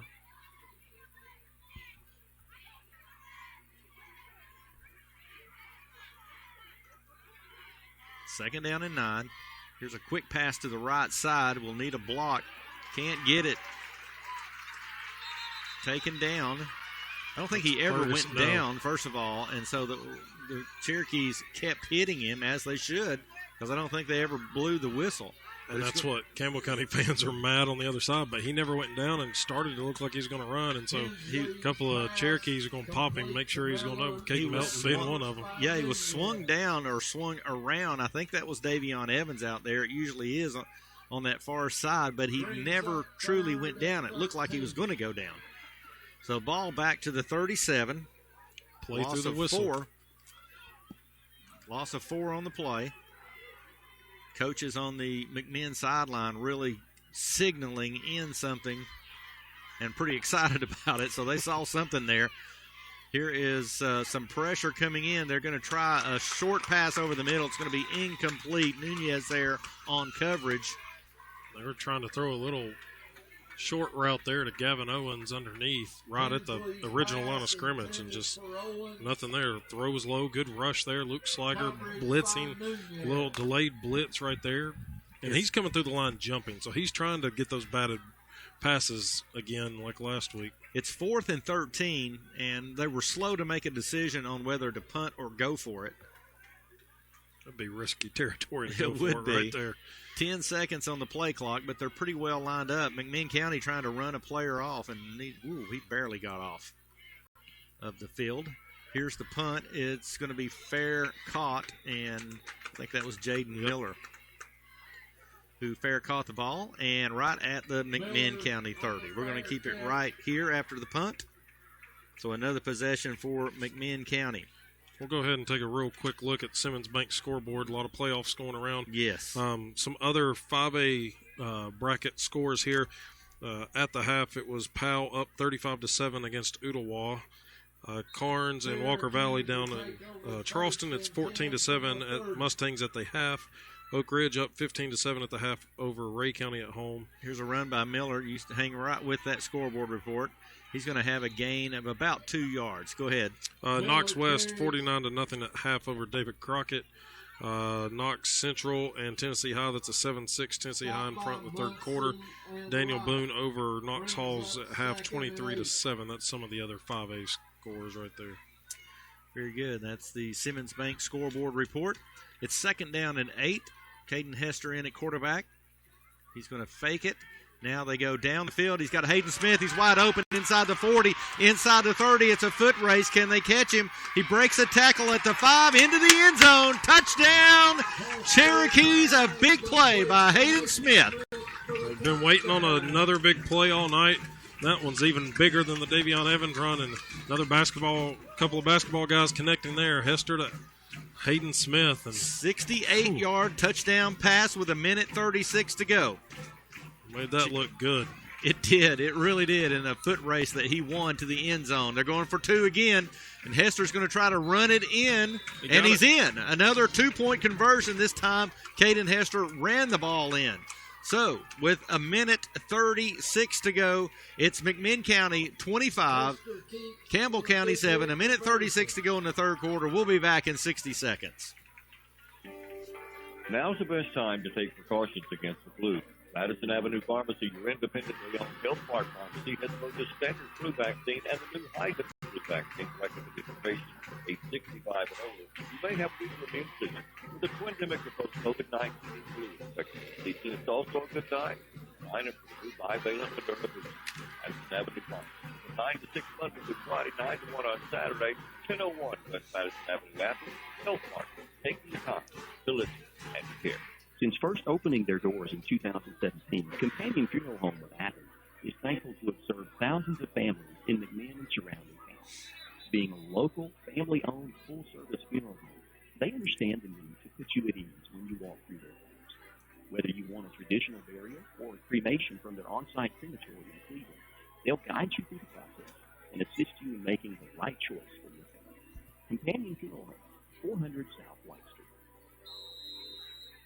Back at Cherokee Stadium, 1:36 to go in the third quarter. McMinn has just scored on a 68-yard touchdown pass from Caden Hester to Hayden Smith.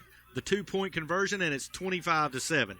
Here is the kick, and it is going to be taken and returned just over the 20-yard line to about the 21.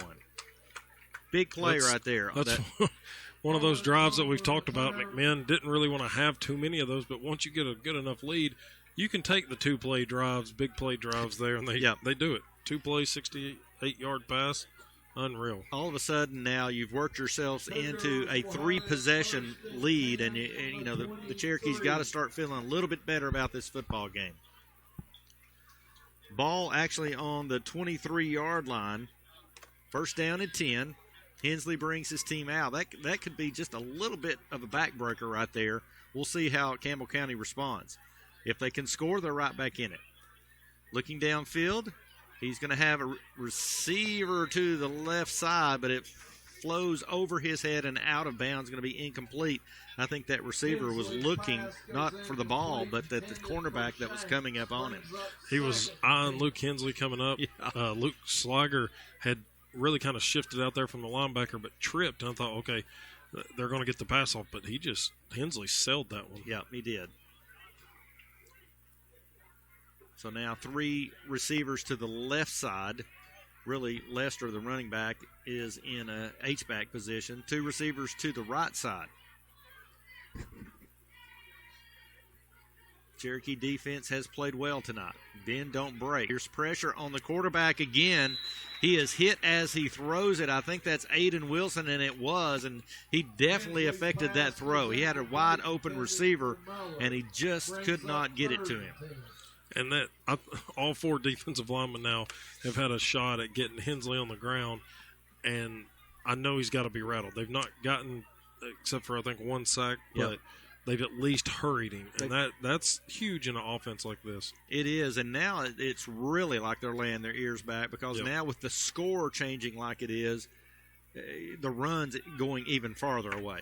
They're not really effective runners. Here's a rollout to the left. He's got a receiver in the flat that's open. He looks downfield, and it is incomplete. It bounces to the receiver at the 35, so it's going to be 4th down and 10 after 3 straight incomplete passes and a decision to make right here for Coach Price of the Cougars. He wants to stay in this game, I know, but it's 4th down and 10, and he's sitting at the 23. He's going to have to punt.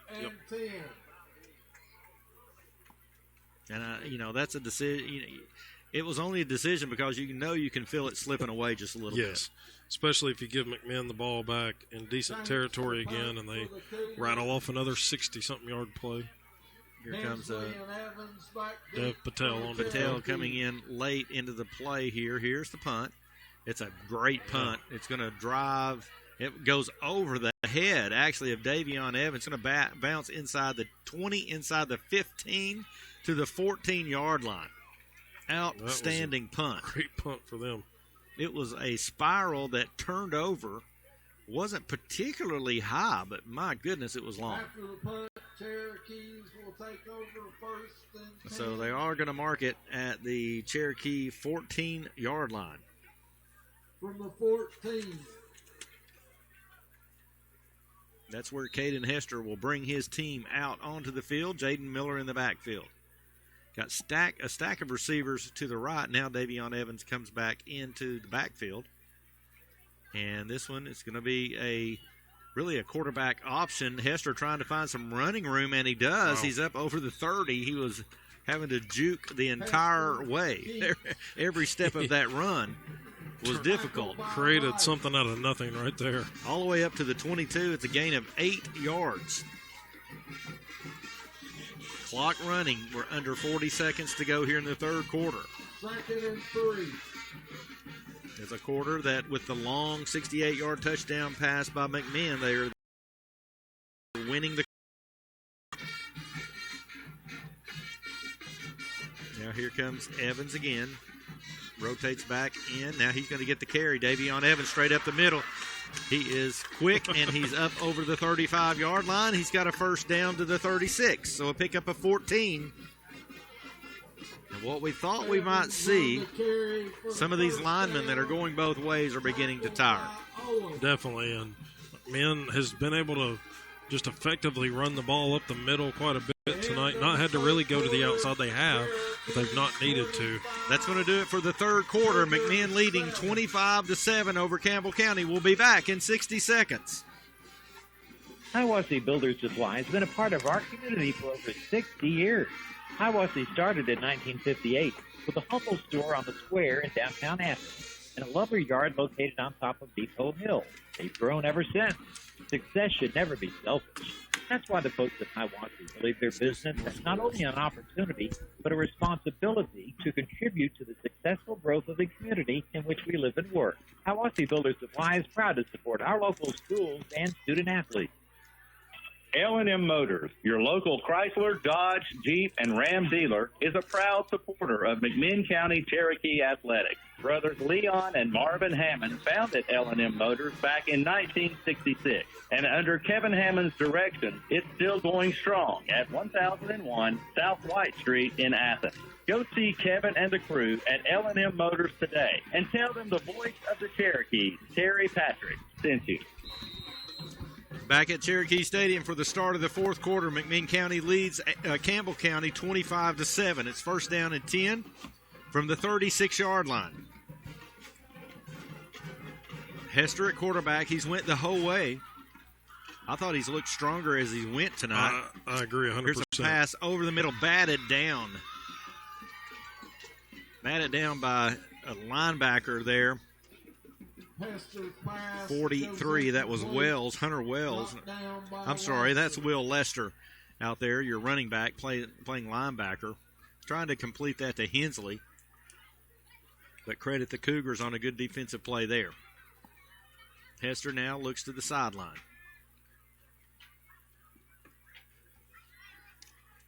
Two receivers to the near side, two to the far side. Jaden Miller takes the handoff straight up the middle, finds running room. He's over the 50, inside the 45, inside the 30, inside the 20. He's going to go all the way. It's another Cherokee touchdown. I'm telling you, no flags down, which is the best part. I started to say it's a foot race, but there's no foot race when Jaden Miller breaks into the open. It's over.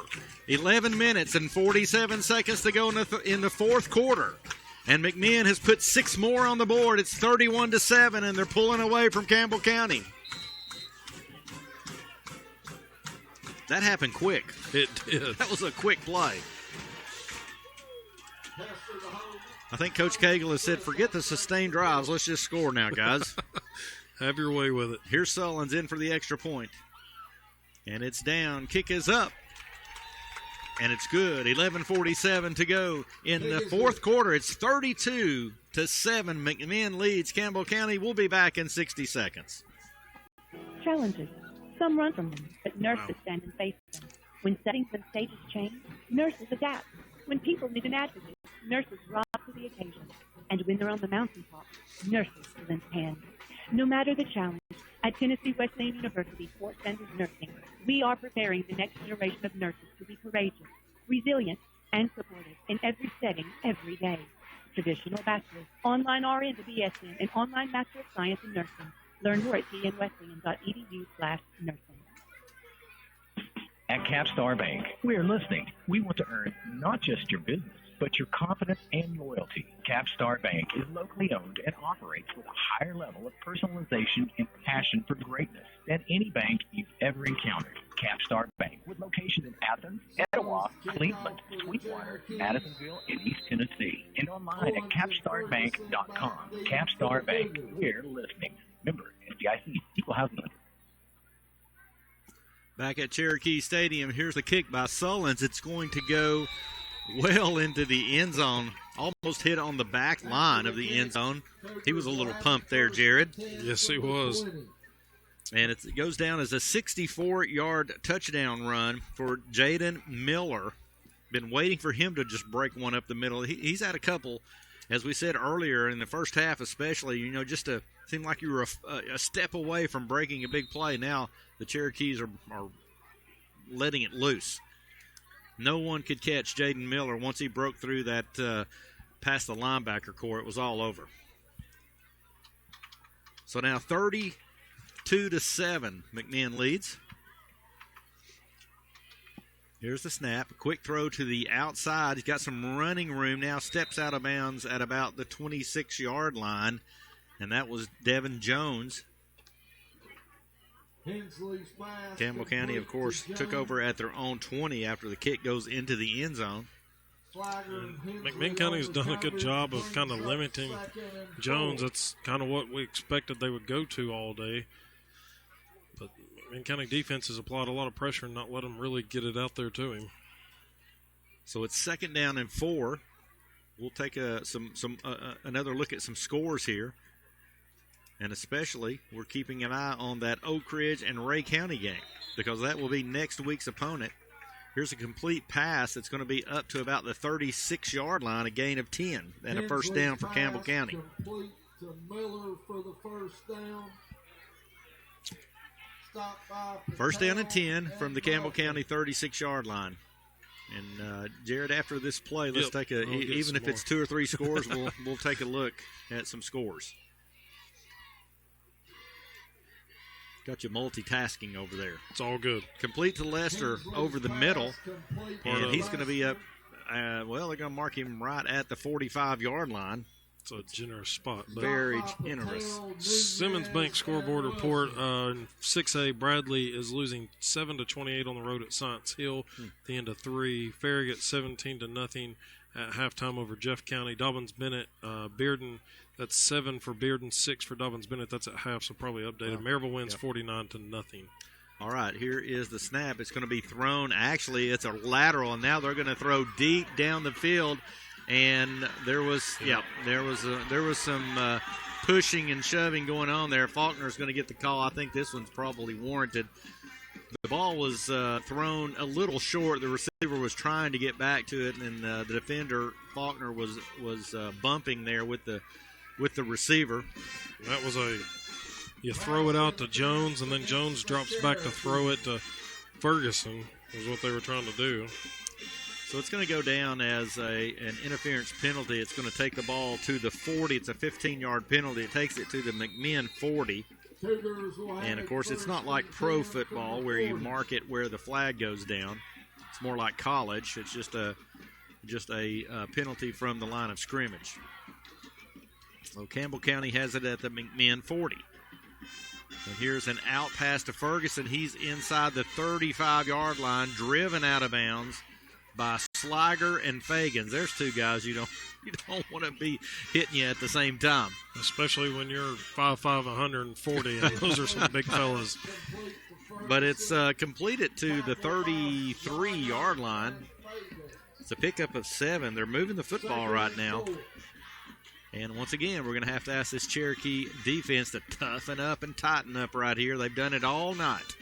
And really, Ferguson has been the receiver that they have done the damage with the most. Him and number 6. I thought it would be more Jones, but it hasn't been. Here's a out pass to Lester. He breaks the tackle going down the sideline. Ooh. Now he's hit and flips over, landed kind of awkwardly on his neck, head and neck. He's getting up a little slow, but he's coming back to the huddle.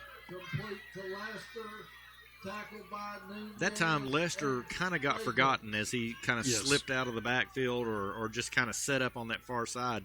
He looks a little wobbly right now. Keep an eye on him. Ball is going to be marked at the 16-yard line, and another first down for the Cougars. I think, Lester's kind of slow over there. Training staff's right behind the coaches waiting on him. Yeah. Come off the field. But trying to run the quarterback. There's nothing there. Somebody shot through there. Let's see who it is. That would be Rouse. Rouse is just improved game after game after game. I like that he'll be back next year. Yeah, I was going to say. It's a loss of 4 back to the 20. He's going to be somebody to really keep an eye on next year as well. Keep an eye on him this year. 2nd down and 14 with the loss of 4. Lester still in the ballgame. I'm telling you, he got up really slowly after land. He landed right on like the crown of his helmet. Looked awkward. Here's a pass to the outside. It's going to be dropped this time by Shanks. Wasn't going too far. It's going to be 3rd down and 14 now. Aiden Wilson, another good job of applying pressure coming off of that line. That's a good point. Even on the rollout, when Hensley's been rolling out, the defensive line able to kind of get up in there a little bit has been outstanding. Another score of interest in the second quarter, McMinn Central and Sequatchie County tied up at 14 all. Got a game going there. That game at Sequatchie. Yep. No score update on the Megs at Westmoreland game at the moment. We'll work to get that one. Powell 42-7 in the third quarter over Ooltewah currently. Here's a pass to the left side. It's actually McMinn has come up with the football. I don't know if it's complete. They're going to roll it is. It is an interception. It's Ethan Faulkner. That was an incredible play. He came crashing towards the sideline, and a receiver who was standing there basically took it away from him. I thought even if he catches it, he's out of bounds. It is on the far side from us, so I can't exactly see the line, but he stays inbounds, and it's another turnover. That's his second pick of the evening. Yep, ball marked at the McMinn 5. That's where they'll take over. First down. I tell you, this team came up with a lot of turnovers last week. They're doing it again this week. Here's Jaden Miller right up the middle. He's going to be close to the 10-yard line on first down. Miller on the carry, and that's first by Lester. Just outstanding job by Faulkner to somehow get his feet down over there and get that turnover. He has played well pretty much all year long. McMinn can kind of just run some clock here if they want to.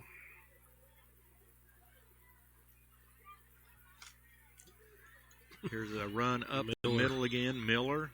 Just big first down. Yep, he's going to be up close to the 20 now. And here's a penalty. Here's a penalty now. Campbell County getting frustrated out there at this point.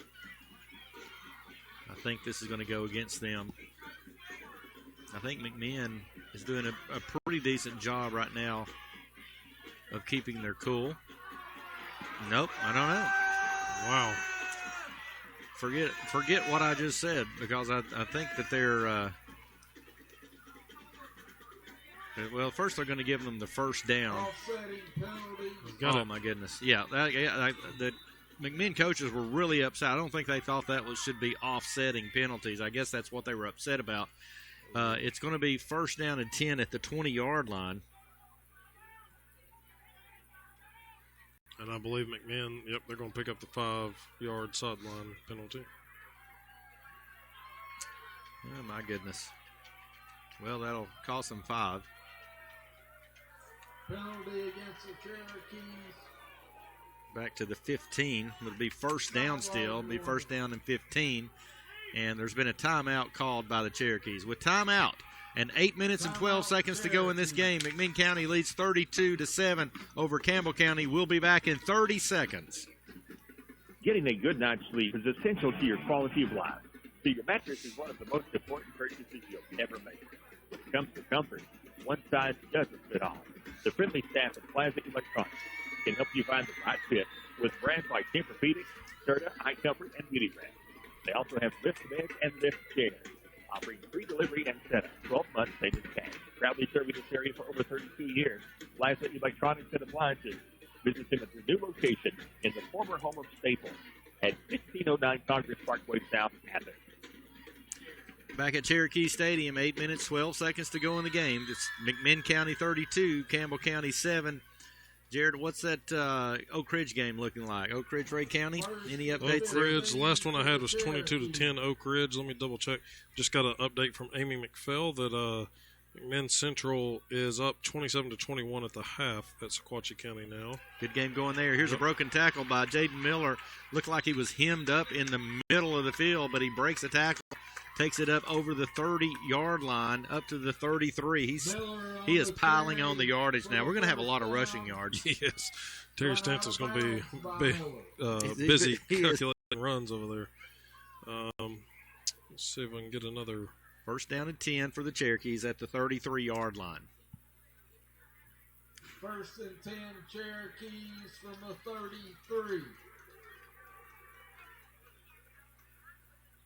Here is a fake handoff this time. Hester keeps it. He finds some running room himself over the 40, and he slides down before he goes out of bounds. Smart play. Yep. Gets the first down, though. Gets the first down up to the 44-yard line. And the Oak Ridge score in the third quarter, it's 29-10, Oak Ridge in front. Oak Ridge pulling away from Ray County now, so that's looking more and more as if that's going to be the round 2 opponent, our old friends, the Wildcats from Oak Ridge. Will be making their way here. Rematch of the first round last year. Yep, which was an outstanding game. It was a great game. If you recall, we jumped out quick. We're going to hope we can do that again next week. Here's a handoff to Davion Evans. And he's got running room. He's inside the 40. He's going to be pushed out of bounds somewhere around the 36-yard line into Campbell County territory. It's back-to-back first downs for the Cherokees. I feel like I'm jotting down a bowling score here. It's making all these first down marks. Cherokees just about doing what they want to at this point. Exactly, and the clock continues to run. And Campbell County players, hands on the hips all over the field. They're tired. You can tell it. Caden Hester still in the game at quarterback. Here's Tarzan White. He played a lot last week at Ottawa. Comes into the game, I think, for the first time tonight. It's first and 10. Davion Evans and Tarzan White. Fakes it to Tarzan, looking to pass. They hit Davion Evans, makes a diving catch. He bobbled the ball. I didn't think he was going to come up with it, but he stays with it, and he's all the way down to the 18-yard line. And another first down. 4 in a row, 4 plays, 4 first downs. They have got it rolling right now. Not that there's that much time, but another touchdown, and you got a running clock. I think you're going to see Tarzan right here with the run. And you do, right up the middle. He's going to have some positive yardage, 3-4 yards maybe. And they are going to push him backwards. And you got a Campbell County player down as well. So with an injury on the field, 6 minutes, 33 seconds to go in the game. It's McMinn County 32, Campbell County 7. We'll be back in 60 seconds. Athens Insurance, we're here for you. When you call, we'll be there. Nothing we can't do with integrity and excellence.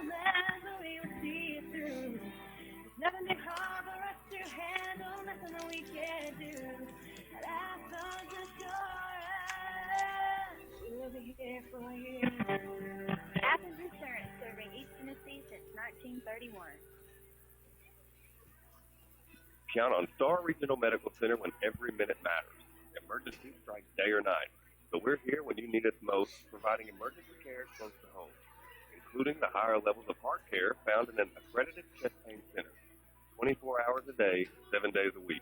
Star Regional Medical Center. From the routine to the unforeseen, count on us. Check our average ER wait time at starregional.com. Back at Cherokee Stadium, 6 minutes and 33 seconds to go here in the fourth quarter. And the player for Campbell County is still down right now. And so they're attending to him.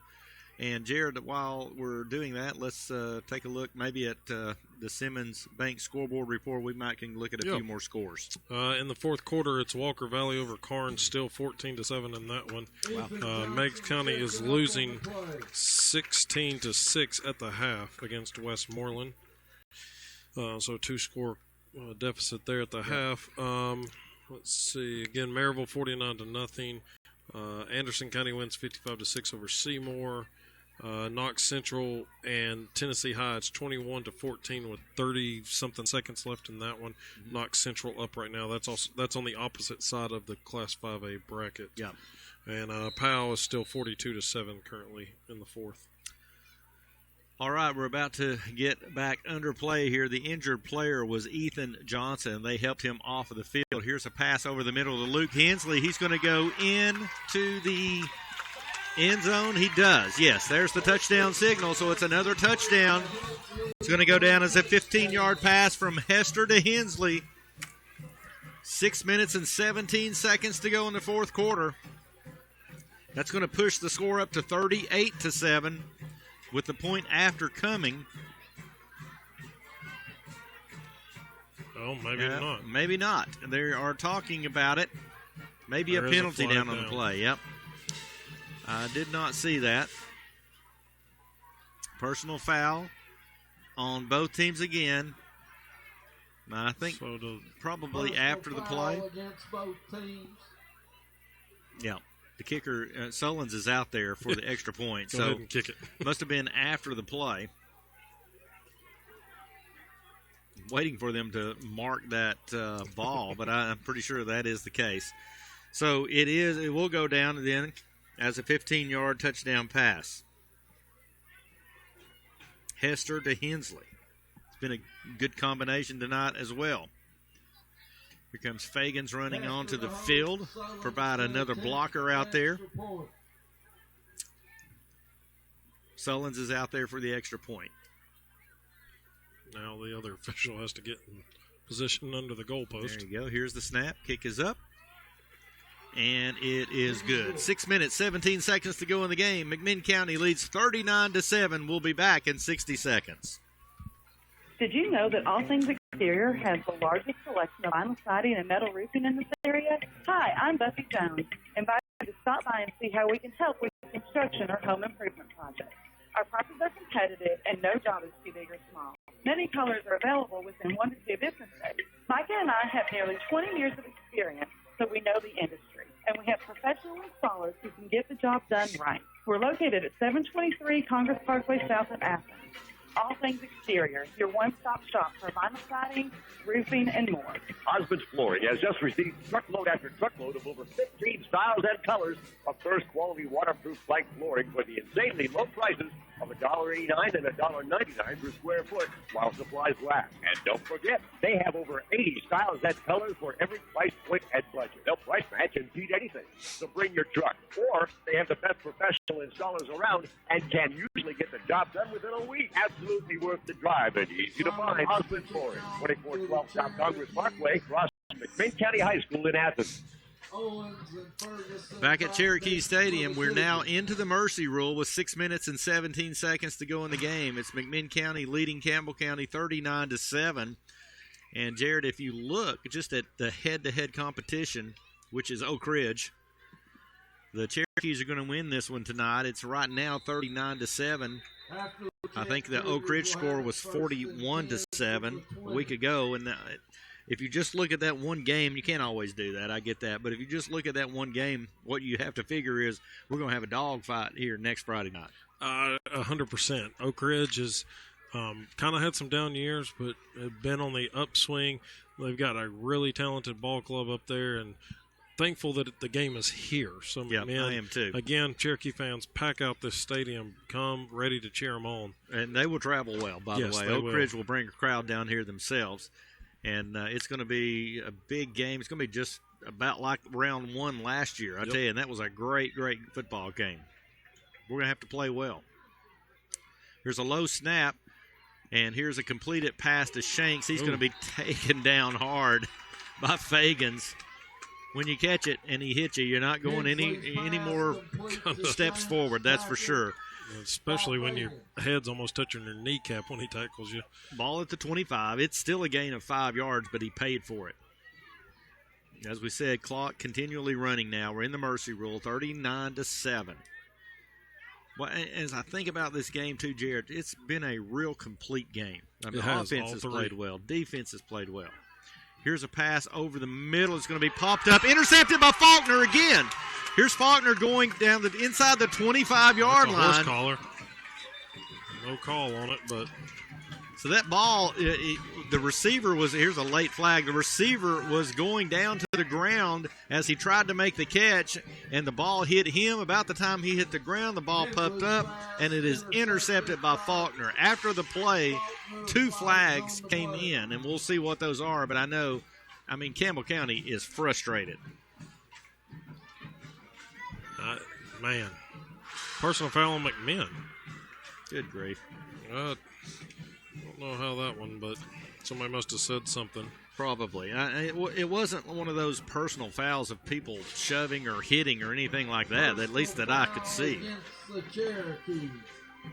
Faulkner with the hat trick, though. Yeah, absolutely. Thought Nunez was going to get it last week. Faulkner steps up and gets it. And credit McMinn's defense. 2 of them, they've caught breaks where the receivers bobbled it and just in the right place at the right time. By the way, another Cherokee who's coming back next year, Ethan Faulkner. So we love those turnovers. Cherokees, after the penalty, are going to take over at the 38-yard line. Here is a handoff to Tarzan White up the middle. He's looking for running room. He's inside the 20.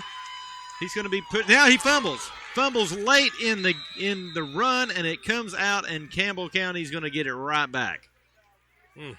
What a run. He had run it all the way down to about the 20-yard line, but didn't secure that ball at the end of the run. So tough break right there. Tough break for Tarzan White. And that quieted this crowd that had they been were on their like, feet. What just happened? I tell you, well, it was such an exciting run, and then all of a sudden, nothing. We lost the ball. And so now we're going to wind the clock. I think the officials were trying to figure out if they change of should possession wind it or something, So Campbell County takes back over again. They're marking it at the 22-yard line.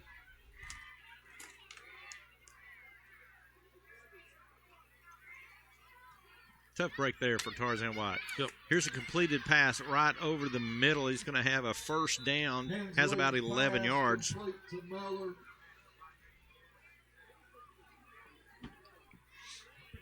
Yep, going to be enough for the first down. We're going to mark that at the 33-yard line of Campbell County.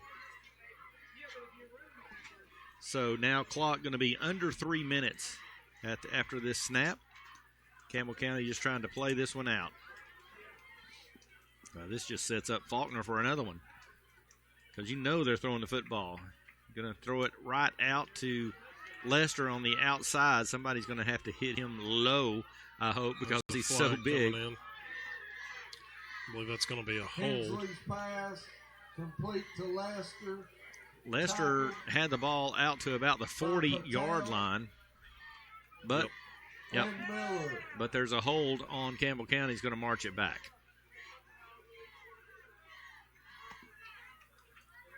Credit this defense tonight for the Cherokees, because Campbell County could never just get into a real nice flow of things. And now we got another flag. But, yeah, I agree. Campbell County didn't let the offense really get to going. And sportsmanlike. And sportsmanlike as well. So the ball had been marched back to the 30. Now you're going to lose 15 more. But yeah, this defense, I think, whatever they did to prepare this week, kudos to the players, the coaching staff of what film they were able to watch and get prepared, because they kept this offense out of rhythm and didn't give up big plays. Yep. Now under a minute and a half to go. It's first and forever. It's about 30. First and about 30 yards to go. Quarterback rolls to his left looking for a receiver. He wants to throw it deep, and he does. Look out, because now Nunez has intercepted. He's going back the other way, inside the 30, inside the 20. Still on his feet, inside the 15. So another interception. That was Nunez this time that comes down with it.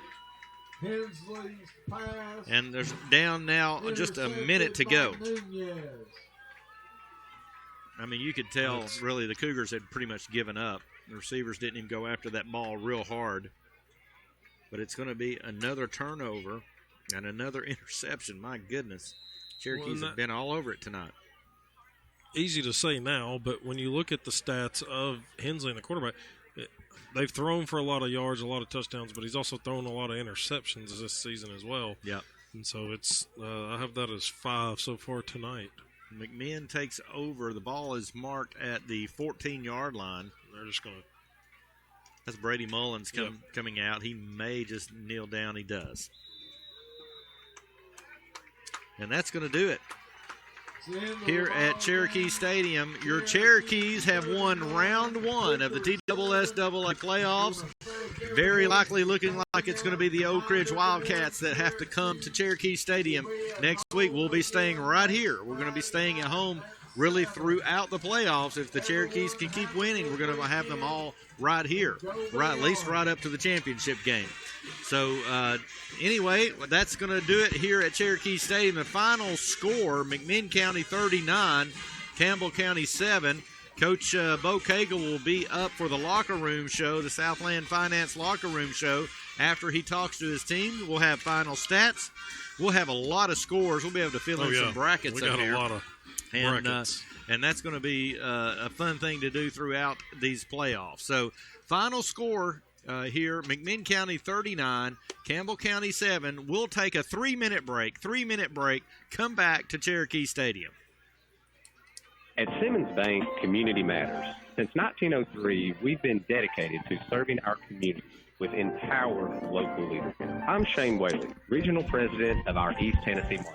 While some things have changed in recent years, one thing that's stronger than ever is our local team's commitment to serving our community. We offer exceptional service and unmatched expertise to provide solutions for your financial needs. A reliable partner for you because, after all, we're always better together. Simmons Bank, member FDIC. Now's the best time to take precautions against the flu. Madison Avenue Pharmacy, your independently owned Health Mart pharmacy, has both the standard flu vaccine and the new high-dose flu vaccine recommended for patients age 65 and older. You may have a weaker immune system with a twindemic of both COVID-19 and flu expected this season. It's also a good time to sign up for the new bivalent Moderna booster. Madison Avenue Pharmacy, open 9 to 6 Monday through Friday, 9 to 1 on Saturday, 1001 West Madison Avenue, Athens. Health Mart, taking the time to listen and to care. Companion Funeral Home of Athens is thankful to have served thousands of families since opening their doors in 2017. If you thought about making pre-arrangements to take the burden off your family and make sure your wishes are carried out when the time comes, they'll treat you with respect and assist you with the process as though you're a member of their own family. They also accept pre-arrangements from other funeral homes. For a no-obligation consultation, give Robbie Cody at Companion Funeral Home a call at 423-453-2302 or stop by 400 South Washington. Hiawassee Builder Supply has been a part of our community for over 60 years. Hiawassee started in 1958 with a humble store on the square in downtown Athens and a lumber yard located on top of Depot Hill. They've grown ever since. Success should never be selfish. That's why the folks at Hiawassee believe their business has not only an opportunity, but a responsibility to contribute to the successful growth of the community in which we live and work. Hiawassee Builder Supply is proud to support our local schools and student athletes. L&M Motors, your local Chrysler, Dodge, Jeep, and Ram dealer, is a proud supporter of McMinn County Cherokee Athletics. Brothers Leon and Marvin Hammond founded L&M Motors back in 1966. And under Kevin Hammond's direction, it's still going strong at 1001 South White Street in Athens. Go see Kevin and the crew at L&M Motors today and tell them the voice of the Cherokees, Terry Patrick, sent you. College shouldn't be about lectures and assignments. It should be a community of people working together to prepare for their future. Tennessee Wesleyan University is that community, offering traditional undergraduate degrees, allied health programs, master degrees in a variety of fields, and degree completion in management and criminal justice. With a supportive community of students, as well as TWU's caring faculty and staff, you can find a program that fits your goals in an environment built for your success. If you're looking for an education beyond the books, check us out at tnwesleyan.edu. Back at Cherokee Stadium, where the Cherokees have won tonight, 39-7. Let's break down this second half for you. McMinn County takes over. They go 3 and out on their first possession, hoping they could jump in there with a score, but they have to punt. Campbell County gets it. They drive down to the McMinn 47-yard line before Luke Hensley comes up with the interception. However, McMinn County gives it right back after a 4-play drive. There's an interception by Ferguson of the Cougars. Again, at this point in the game, Cherokees are leading 17-7. Campbell County takes it 3 plays and has to punt.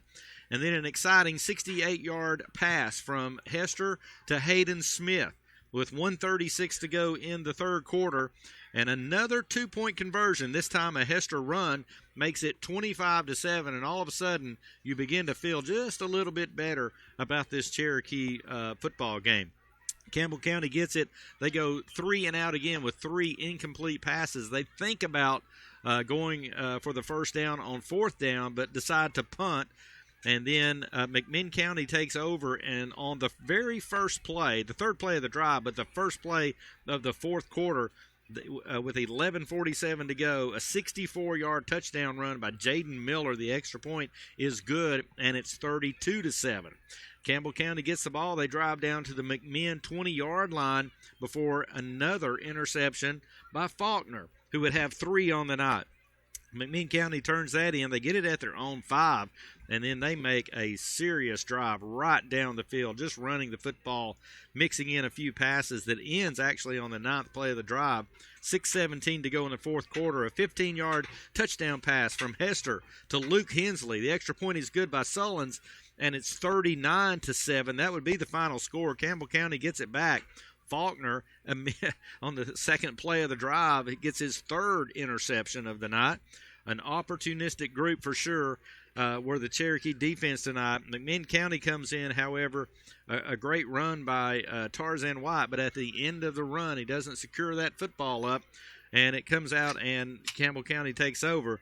But on the second play of that drive, after sustaining 2 penalties, the Cougars throw another interception. This time Nunez comes up with it, and McMinn County runs the clock out. That's where it ends as a 39-7 victory for the Cherokees. Coach Cagle is up in the booth with us, so we'll take another 60-second break, and we'll come back with the Southland Finance Locker Room Show. 60 seconds.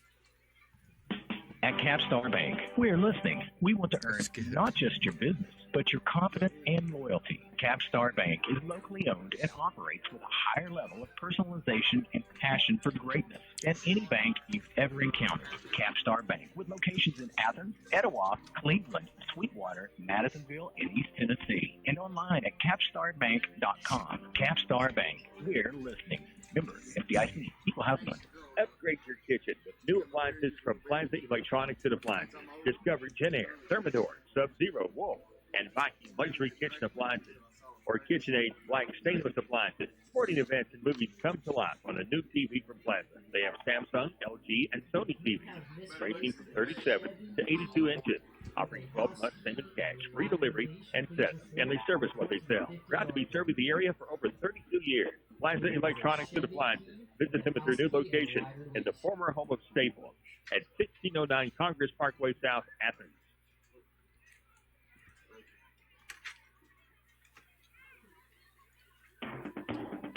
WJSQ WLAR's postgame coverage continues with the Locker Room Show, brought to you each week after the game by Southland Finance, Congress Parkway, Athens. Welcome back to Cherokee Stadium, where McMinn County has come out victorious tonight over Campbell County 39-7, and now we're joined by head coach Bo Cagle. First of all, Coach, congratulations on the first-round victory in the TSSAA playoffs. Just kidding. Let's turn him on. Sorry. Anytime you get a win in the postseason, you're proud of that. And guys come out and played well tonight and got us a victory. Okay, in that first half, let's break that down just a little bit. We'll start there. Two teams kind of filling each other out, I think, in the first quarter. You get a score with 9:11 to go in the first quarter, a 9-yard touchdown pass from Hester to Hensley. Nice play. You found Hensley early.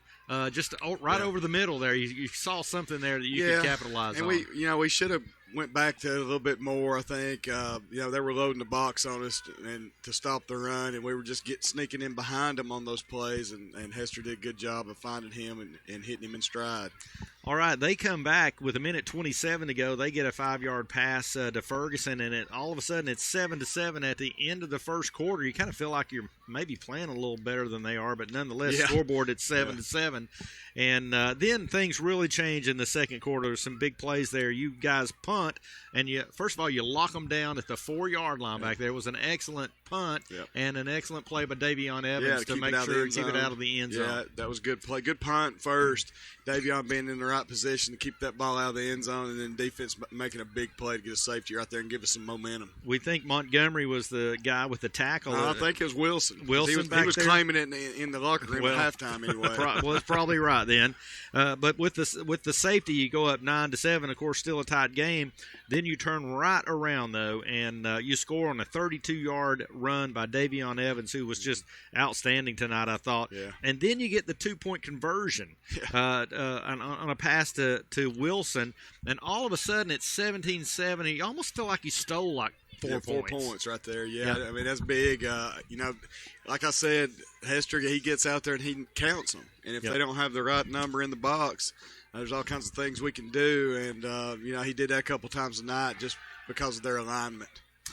All right, let's go ahead and talk through the second half as well. So your team comes out, and first of all, let's just some highlights of the second half, really the whole game. But your team comes up with 5 interceptions tonight. That's great. Me and Coach Murdoch were talking about that. I said it before the game. I said if they throw it, they're averaging 31 times a game. I said that we should get 5 picks tonight to be successful. And he told me that he told the defensive backs that earlier, and he said that's exactly what I said. So it was a good night. It was almost like they were shooting for that goal. I think, because they wanted it bad. I mean, they made some great plays. That one. That Ethan makes over there. Yeah. Oh my goodness! How did he come up with that ball? Well, that's what we thought. We thought the receiver caught it, was out of bounds, and here comes Faulkner away with the football. It's like, all right. I don't know how he caught it, and then how he got his feet down. Yeah, it was really a great play. And I know we'll talk about individual efforts. Yep.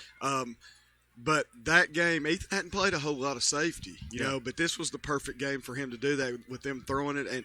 And our thoughts on Ethan was he was not as physical as our other safeties. Well, he right out the gate, the first 2 plays lights them up. Yeah. And I'm like, well, we was wrong about that because he was playing lights out on defense today and had a great game. 3 interceptions by Faulkner, 1 by Hensley, 1 by Nunez. 3. And then, 3 by Faulkner. Oh, my goodness. Pressure on the quarterback as well, more so in the second half, but you were really beginning to chase him in the second half. And I think the first half he was getting it out of his hands a little bit quicker. We were covering a little bit better on the back end, so he was having to hold it a little longer. I will say that he took some shots in the first half when he got rid of the ball, and that led over to the second half of us being able to get to him a little bit more. And I think that brings me to another point here. We know with 5 interceptions, your DBs were opportunistic for sure, but your linebackers were popping people when they had the chance. Well, I'm telling you, they're kind of like bottled up when you go against an offense like this. You don't get to hit people like you normally do. So when they got the opportunity, they really wanted to do that. There was one play here on the near sideline because it was right in front of us, kind of, but it was Fagans and Sliger kind of met at the same time. Yeah. And I felt kind of sorry for the guy. He was like, what, 5'5", 140 pounds. Yeah. Well, you should have ran out of bounds. Well, I was going to say, you said the linebackers didn't get to hit a lot, but Landon Fagans was popping a lot of people tonight. That was right down there by my knees, too. I was backing out of the way on that one. Well, before we go to a break, I mean, it's hard. I just told Jared, somewhere at some point in the game, it just felt like such a complete game because we could talk about the defense all night, but you know what? You could talk about this offense all night, who also played well, I thought. Yeah, I think second half played really well. We got behind the chains a little bit in the first half. We sputtered to come out of the gate in the second half, which that bothers me to no end to not get at least a first down coming out of in the second half. So we have to figure that out and be better at that. But I think when our backs got against the wall, the guys started playing really hard, and I think something fired them up down here, and we got a couple big runs, and got a little momentum. Momentum's a big thing. When you get that momentum, the guys start feeling good, and you want to keep that going all the time. You just don't want to come out flat. And I think we came out just a little bit flat offensively in the second half. All right, Coach, stay with us through another segment here. We're going to take a quick break. McMinn County beats Campbell County in the first round of the TSSAA playoffs 39-7. We'll take a quick break, and then we'll talk about next week's opponent. When you need money for your fall home improvement projects, call Terry or Miranda at Southland Finance and ask about a personal loan. Whether you're remodeling, adding new home furnishings before the holidays, or simply needing to do some preventative maintenance to ensure your home is safe and warm this winter, they're ready to lend a helping hand. And they'll make the process fast and simple. Southland Finance, located in the log cabin at 516 South Congress Parkway, Athens. Call 744-9554. When it comes to loans, Southland Finance makes it easy. If you're purchasing a big-ticket item like an automobile, camper, RV, or ATV, they'll find a payment you can afford with a fixed-rate installment loan, and you'll never have to worry about your interest rate going up. You can apply by phone at 744-9554, online at southlandfinance.net, or visit Terry or Miranda in the log cabin at 516 South Congress Parkway in Athens. Southland Finance. Neighbors helping neighbors. All loans subject to credit approval. Welcome back to Cherokee Stadium. McMinn County has defeated Campbell County 39-7. And so, Coach, let's see, Jared, you can confirm this, but it looks like Oak Ridge is going to be the opponent next week. A team that what was the final score there? 36-17. Ray County scored another touchdown late, but no contest. The Wildcats 36-17 victorious over Ray County. We know these guys pretty good. Of course, every team is a little different, but you probably have a pretty good idea of what Oak Ridge will bring in here. Yeah, I mean, as far as, they're going to have skilled players. They got a lot of tradition. And the guys know how to win. They'll have some guys that can run and big and strong. And then, Scott Cummings in our region for a long time down there at Cleveland, so we'll have a pretty, some sort of an idea. But obviously every team's a little different. He'll know a little about us as well. Absolutely, he'll know exactly what we do. Well, we're not hiding anything. Looking back a year ago, of course, we met up with the Oak Ridge Wildcats in round one. It was a great game. The Cherokees jump out to a quick lead, and then. Man, it was tooth and nail going down to the end. I wouldn't expect anything less next week, would you? You want it, you're in playoff time. You want it close in the end and win it at the end of the game. And I'm assuming that's the way it'll be with them. They've got a good football team. They're coached well. Yeah. And we'll just see what we got. We'll get here. But we get them right here. That's an important thing. Make them come down here. That's Jared, let's go through the Simmons Bank scoreboard. Let's look at the rest of the 5A bracket there. Of course, it'll be McMinn and Oak Ridge next week.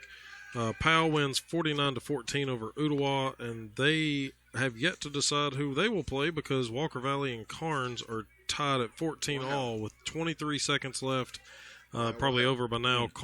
Walker Valley had the ball on the Carnes 44, so that one might be headed to overtime on that one. Walker Valley gets it to the 18, and they'll kick a field goal with 4 seconds left. Carnes just took a timeout, so that one looking to be Walker Valley's favor on that one.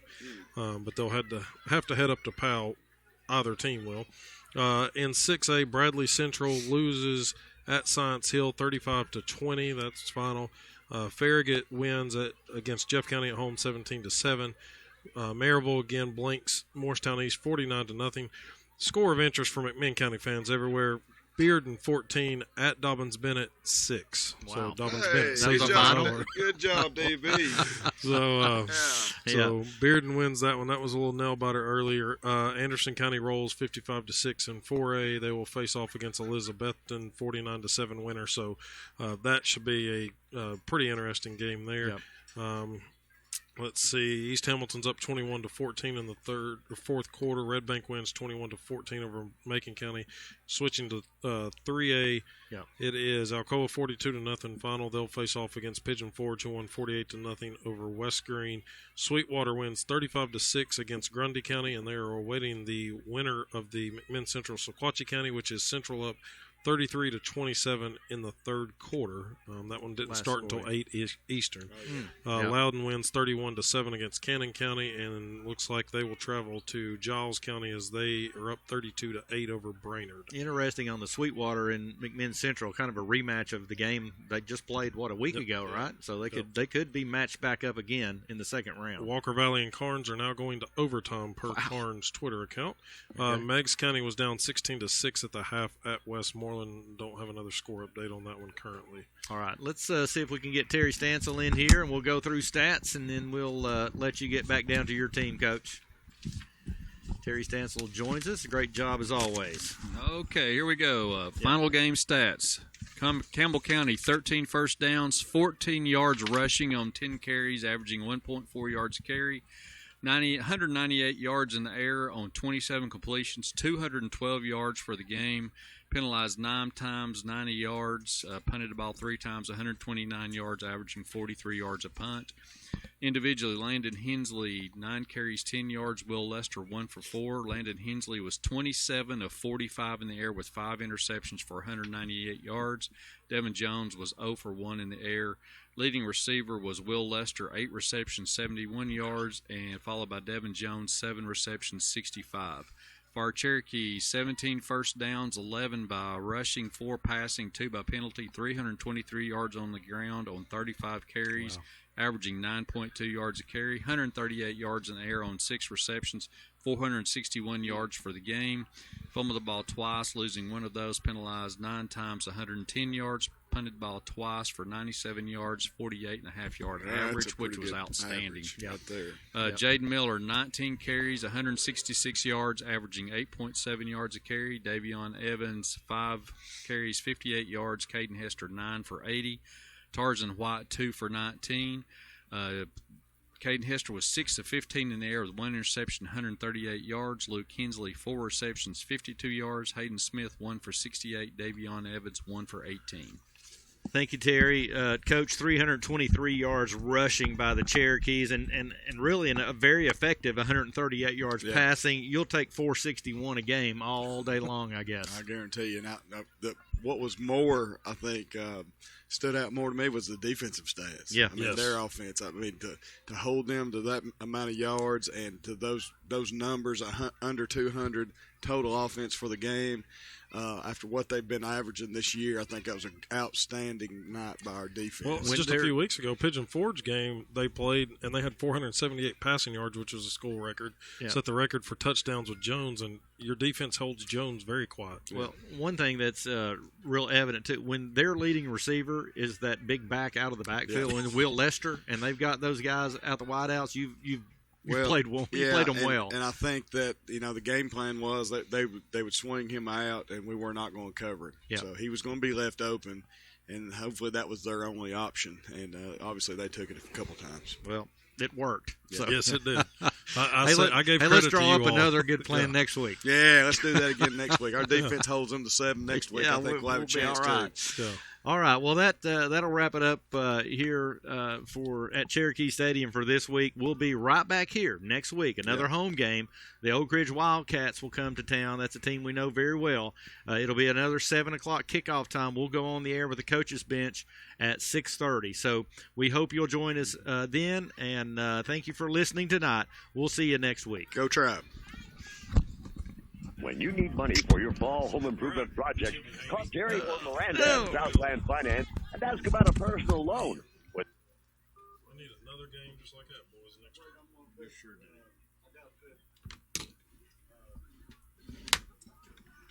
that all night long.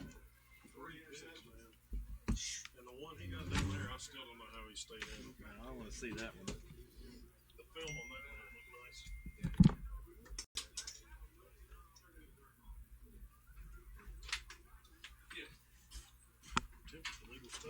This says great sounding broadcast, crystal clear from Randy Sliger. Good deal. I guess maybe it's that channel too. Did you hear that, Coach? So, take that.